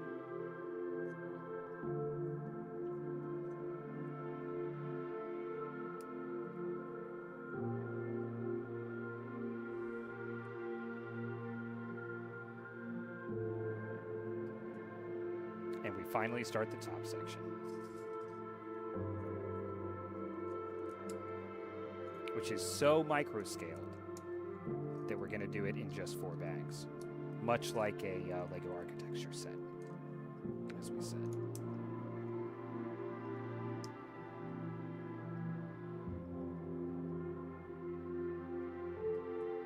All right, I got this.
Almost feels like we're building a starship here.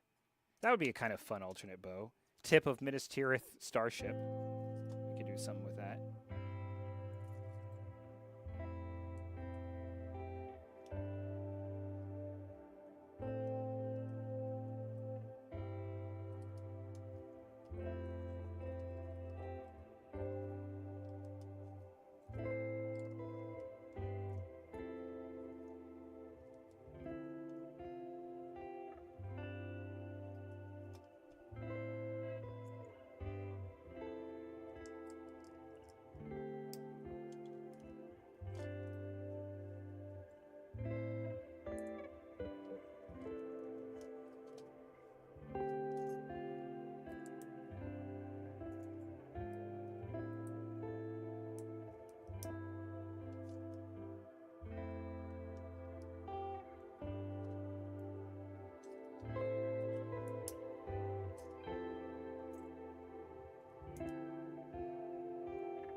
Those in and flesh them out.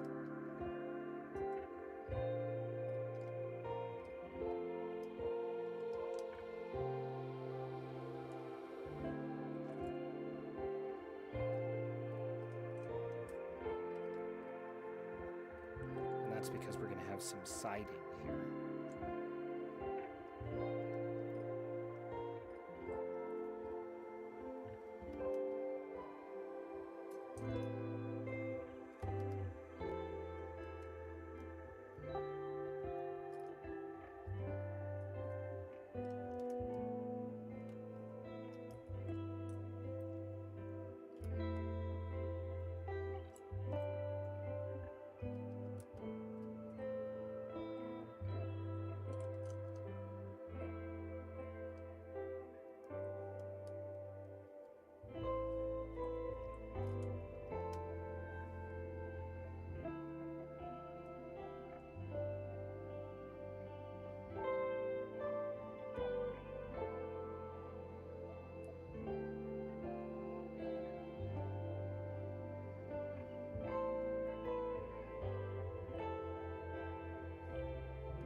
There we go, back in the zone. Now I'm just kind of focused on the build again. As it starts to become interesting.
Finish up the details over on the side here.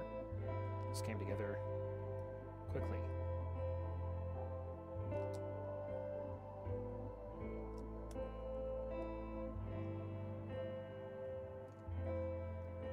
All of these techniques are going to be potentially useful as we return to mountain building not too long from now, possibly even this weekend.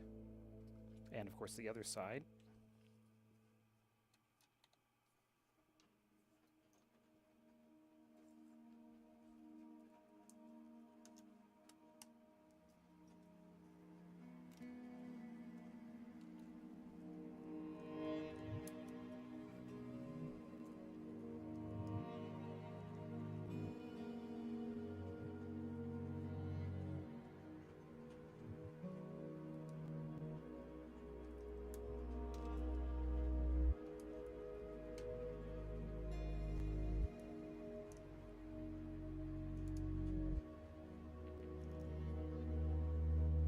where did I miss this? Here.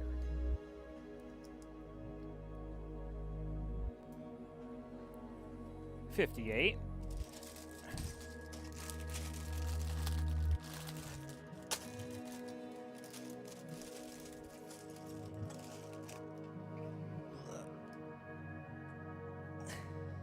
I've actually misplaced bag 60. I'm not sure where it is right now.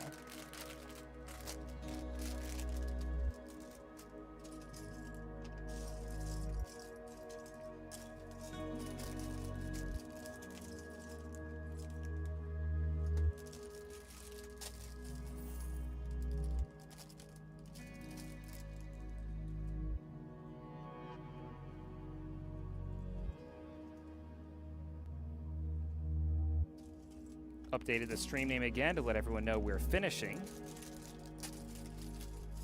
We're on the last 20 to 30 minutes here.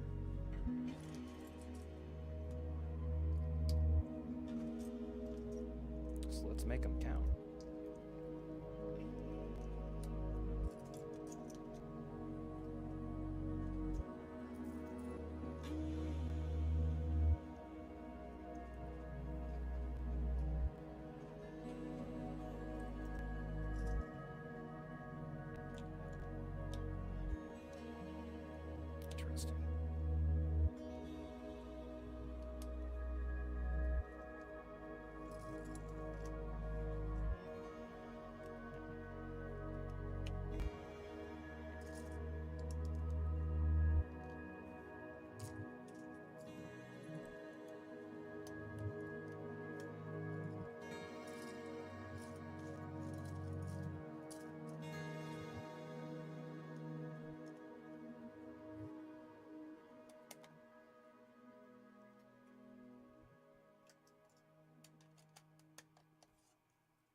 Being reminded that the model is not perfectly symmetrical here.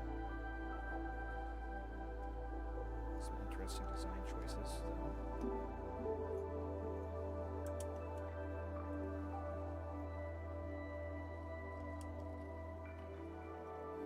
Still looks like we're building a Millennium Falcon or something. Or something similar. Complete with being asymmetrical.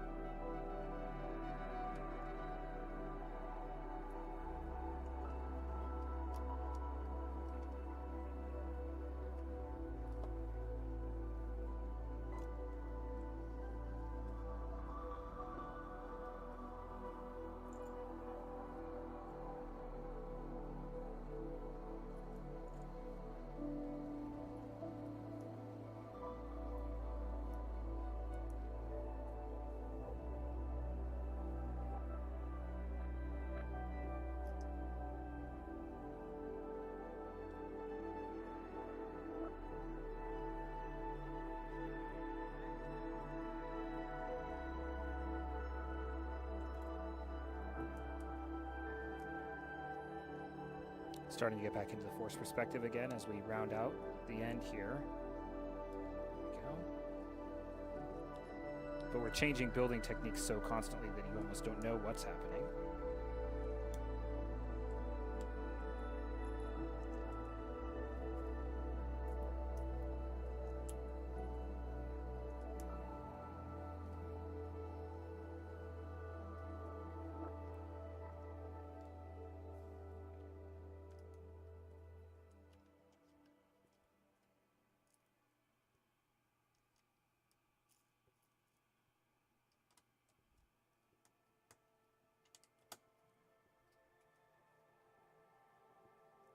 Now what are we doing here? Interesting choice of piece for this force perspective bit. I see. It's going to curve around. Oh, this is very useful. Almost like an old windshield. Look at that. Now we'll start adding some of the greenery, making the park, the plaza, whatever it is.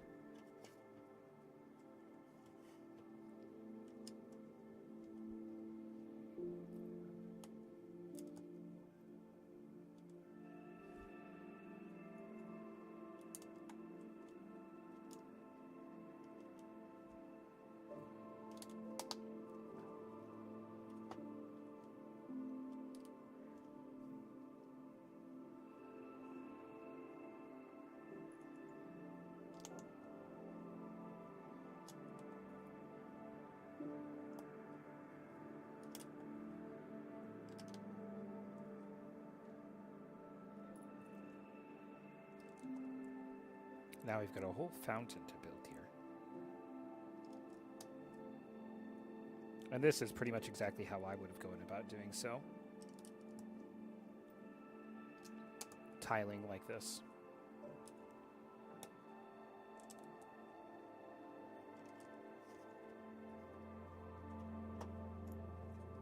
Again, it's very swooshable. The things I did not expect to pass a swooshability test. MINAS TIRITH. I'll have to Instagram about that one. Funny.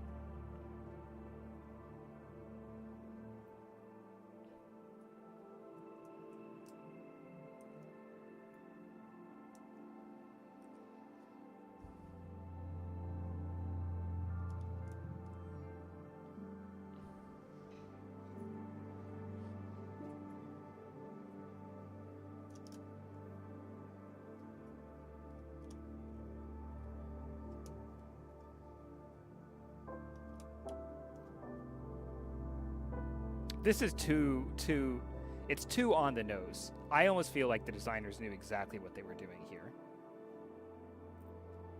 There's the cat.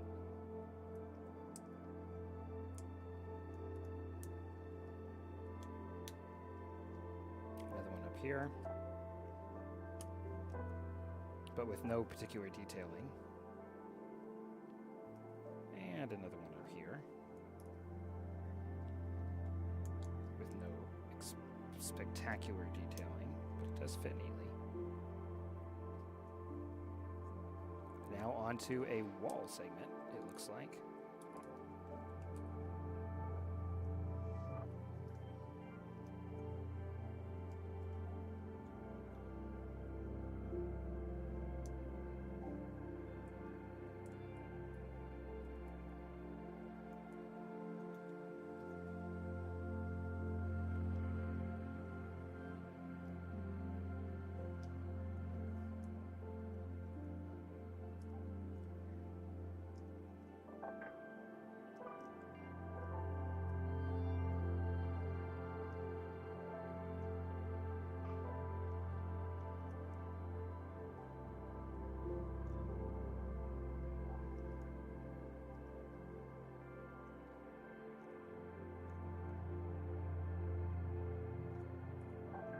Using this shulker box piece again.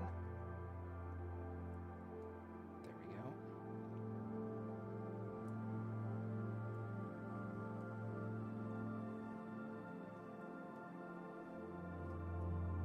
As our right side tower. And then we have a beautiful fountain with a mace head from D&D. This is going to be hard to show. Mace head, a base, and a sunflower for a beautiful fountain. And just a few extra pieces lying around here. Now, this is not an extra piece. There it goes. Some things are not made to be extra pieces. Here's bag 59. Is 60 hiding under it? Oh, yeah, they're smushed together. The second to last box, maybe 20 more minutes. And then we connect our Millennium Falcon ship together, like so. Still very swooshable.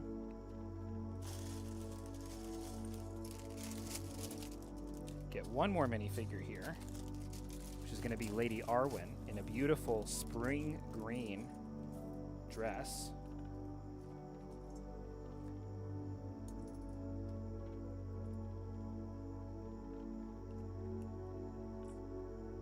And carrying a banner of Gondor.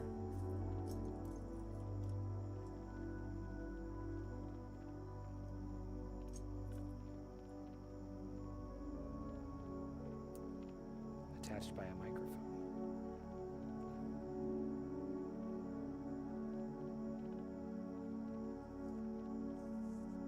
Beautiful, beautiful fabric piece here.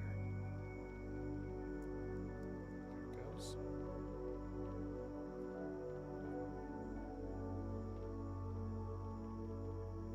We want that up enough, like so, that it can lie flat. She's even got side arm printing. That's really something.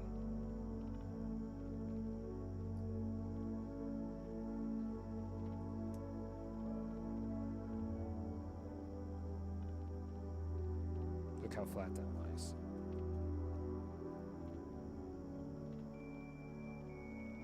Then we'll start lowering it until it touches the ground. Carefully.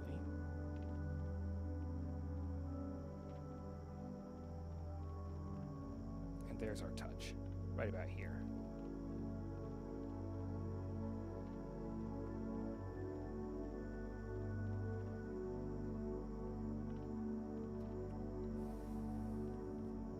All right, let's make this ship a little less swooshable.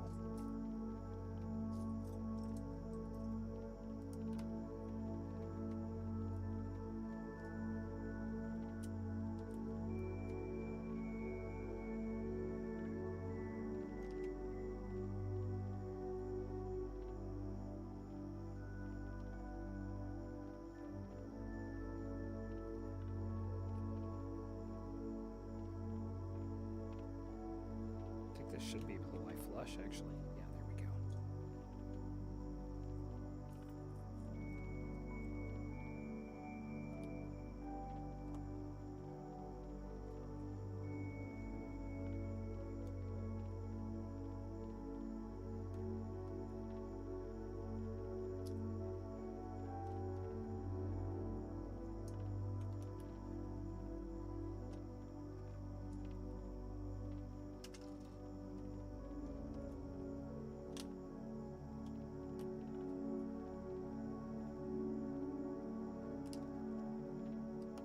There's the base that our tower is going to slot into.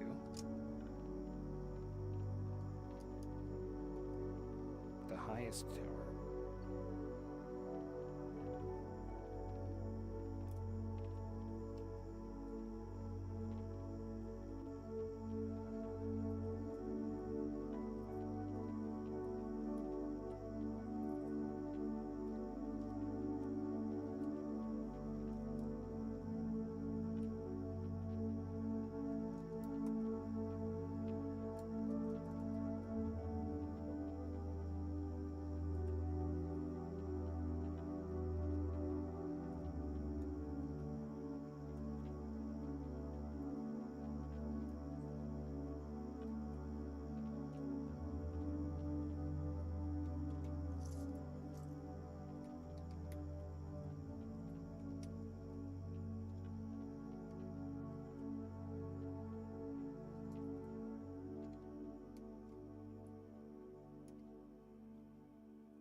4 more sets of housing.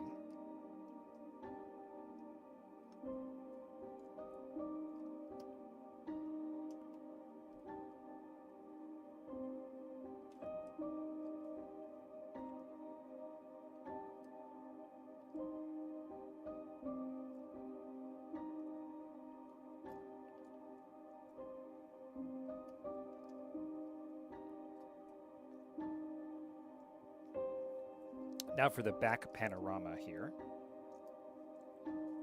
The backdrop.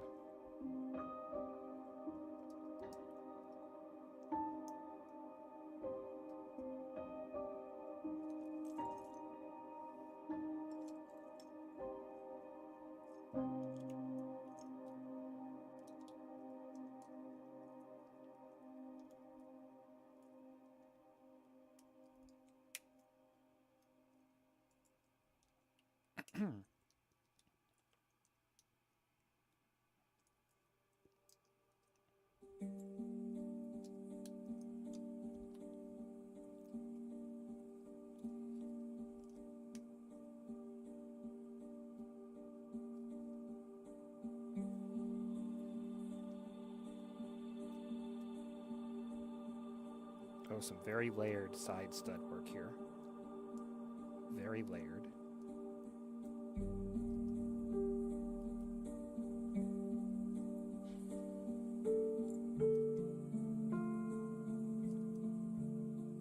Like so.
What are we doing here? I guess we're making the White Tree of Gondor at micro scale.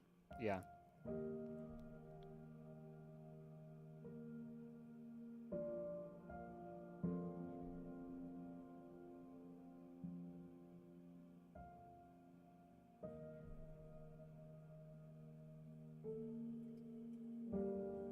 The White Tree of Gondor, the Tree of Kings, will bloom again with the return of the king.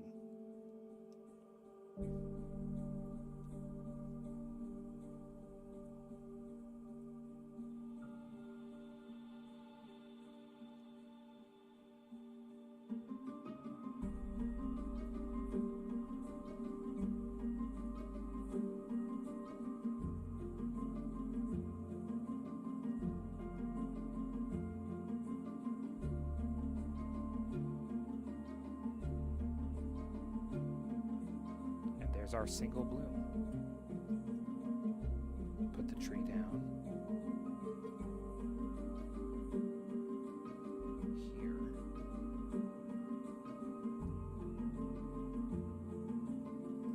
It's beautiful.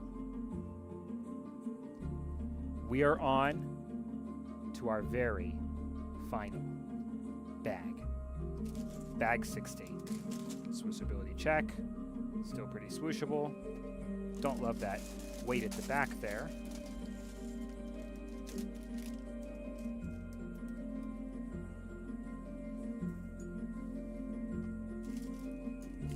quite sure what we're going to be doing here. I guess it's our final tower. It's our final tower.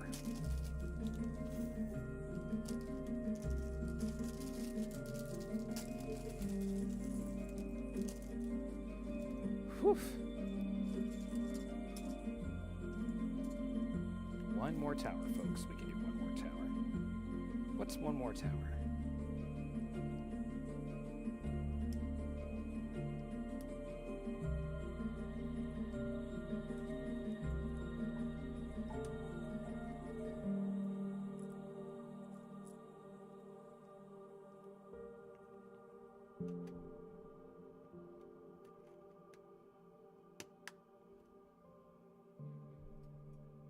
All right, here we go.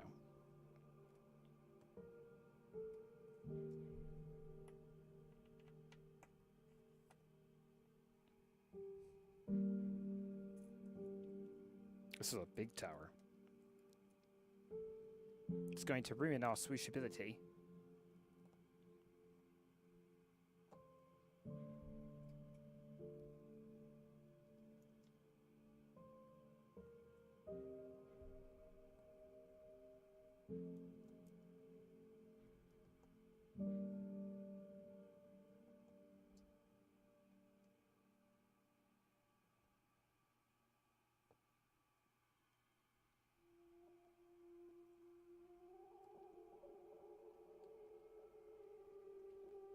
There we go.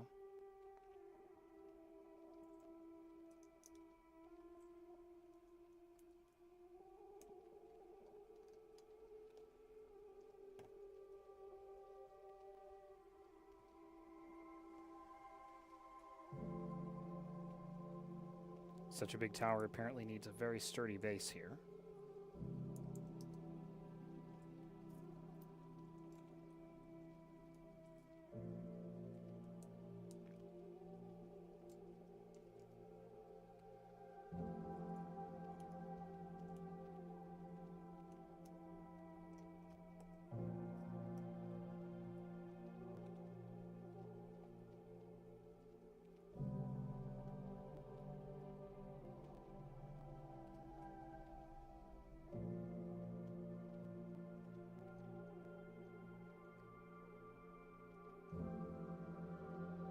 Some interesting technic work here, actually.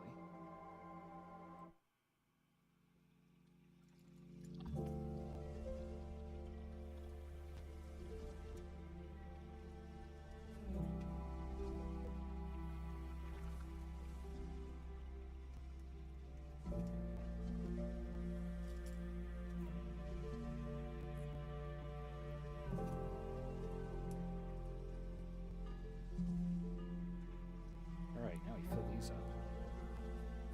1, 2, 3. I think I can see why this is being done. 4, 5,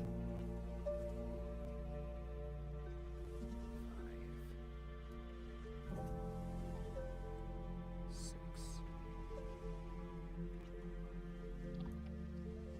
7, 8, 9, 10,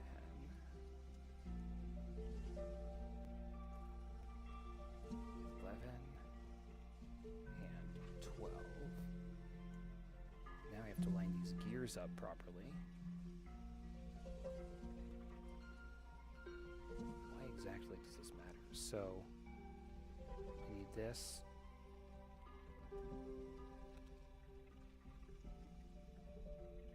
Yeah, we need something like that. And then we'll do it again.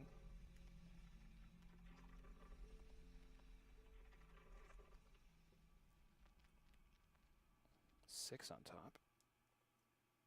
Very technic frame behind this tower.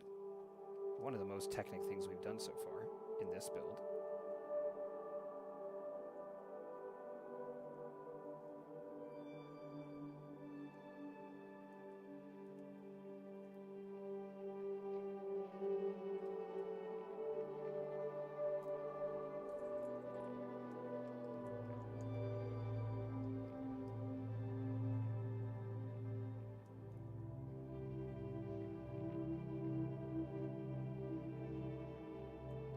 swords to make the tower. My goodness.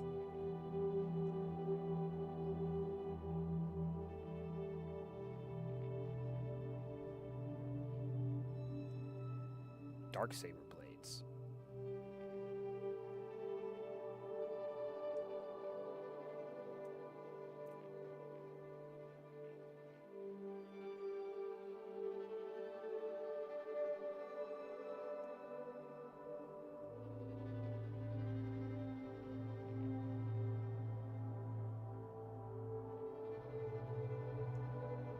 There we go. Now for some repeating sections. Here we go.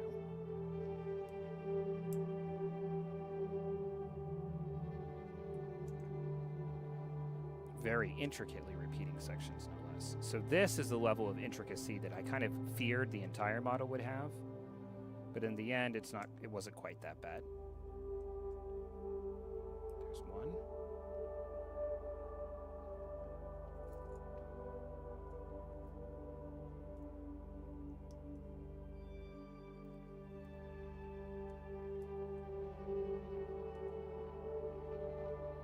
And of course, I mean, they want to end with something very intricate because this is what you'll see the most of.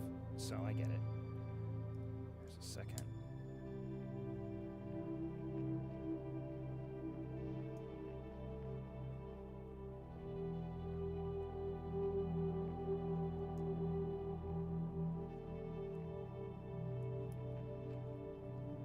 There's a third.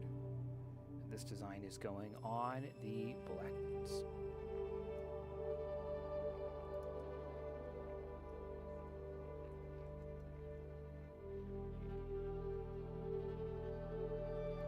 That in.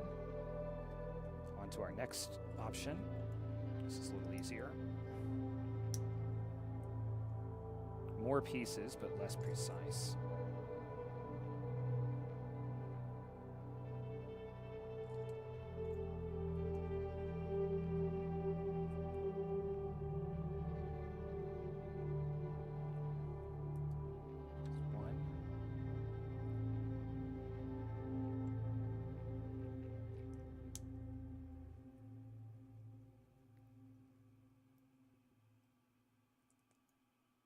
Yeah, I've totally run out of energy. It's all right, too. We're at the bitter end now, anyway. And it does make me bitter. No, no, no! We should go to the armory. That's where Zadarajni is likely to be. 3. Put these on. Upward, like so.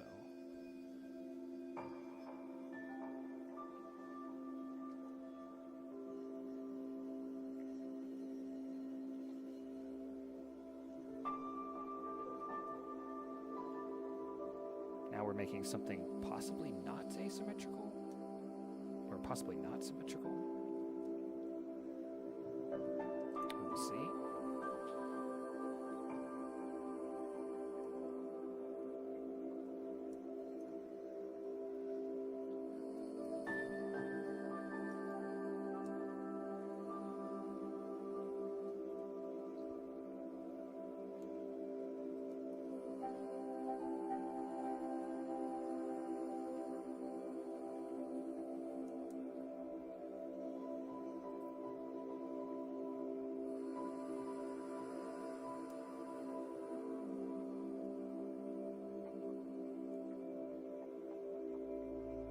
There we go, bit detailed. Looks like this is going on a brown. Yes.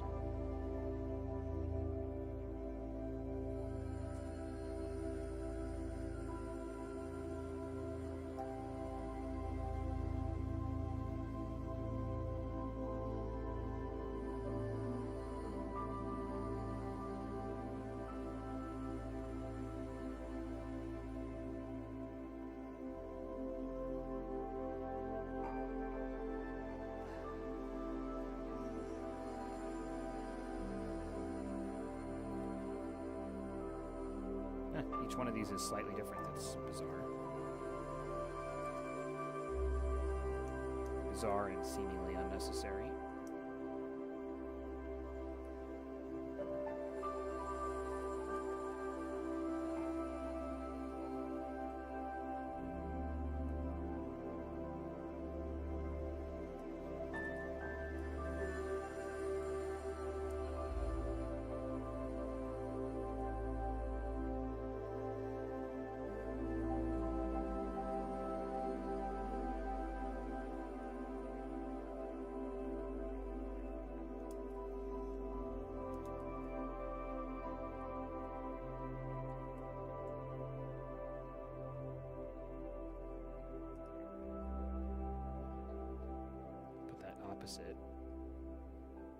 attached to a black one, it looks like.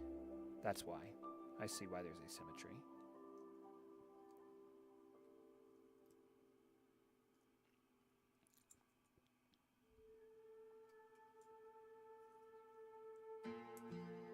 Now we have some make two. Okay. Makes sense. Literally the most intricate tower we designed the whole build.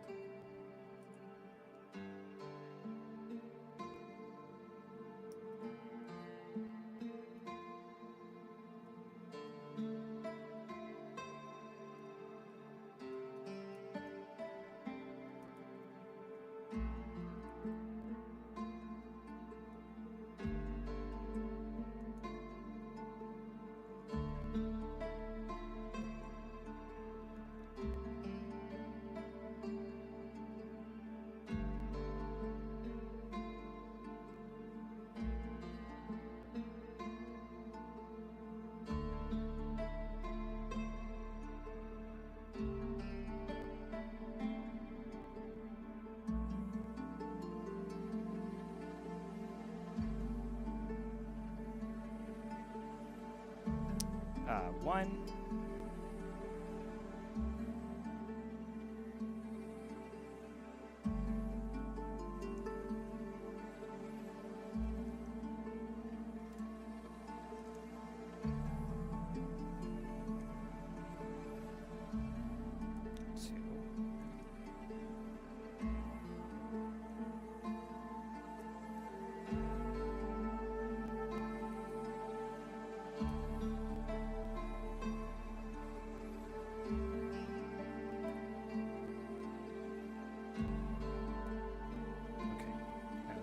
Are going onto black pegs here, and they fit pretty easily. There's one. Here's the other.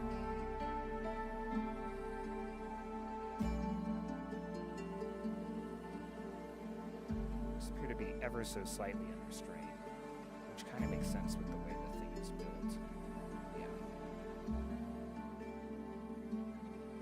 I'll slide all this up when I'm ready. We have two more, probably 2 times builds to make. Yep, here's one. We're so close, y'all. So close I can taste it.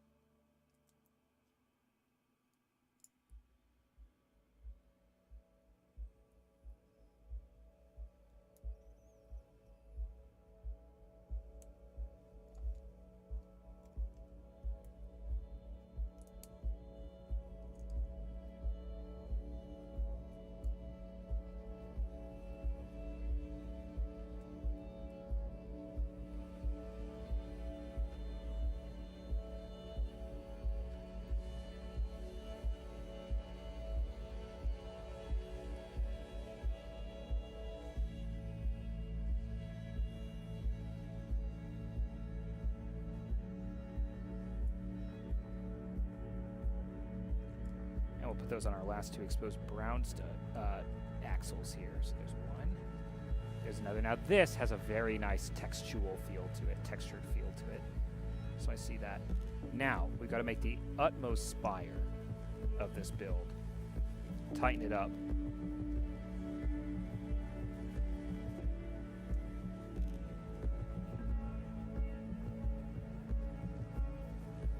Those are extra pieces.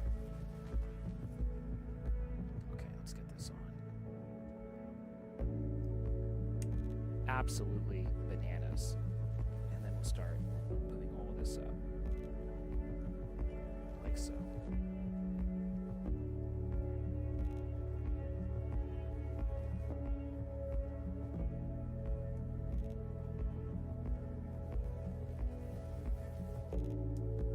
Perfect.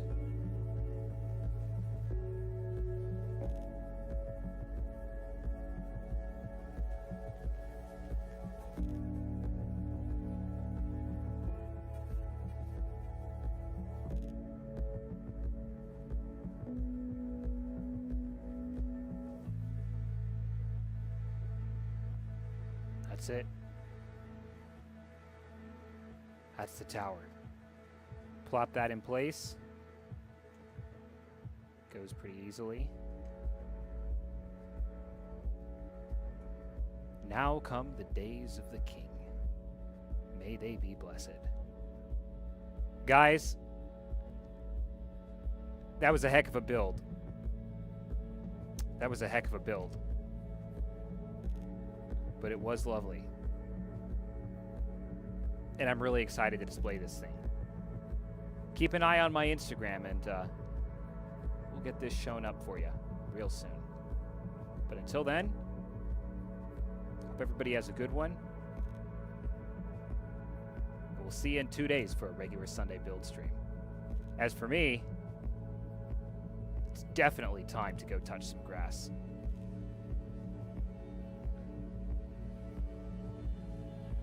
See ya, folks.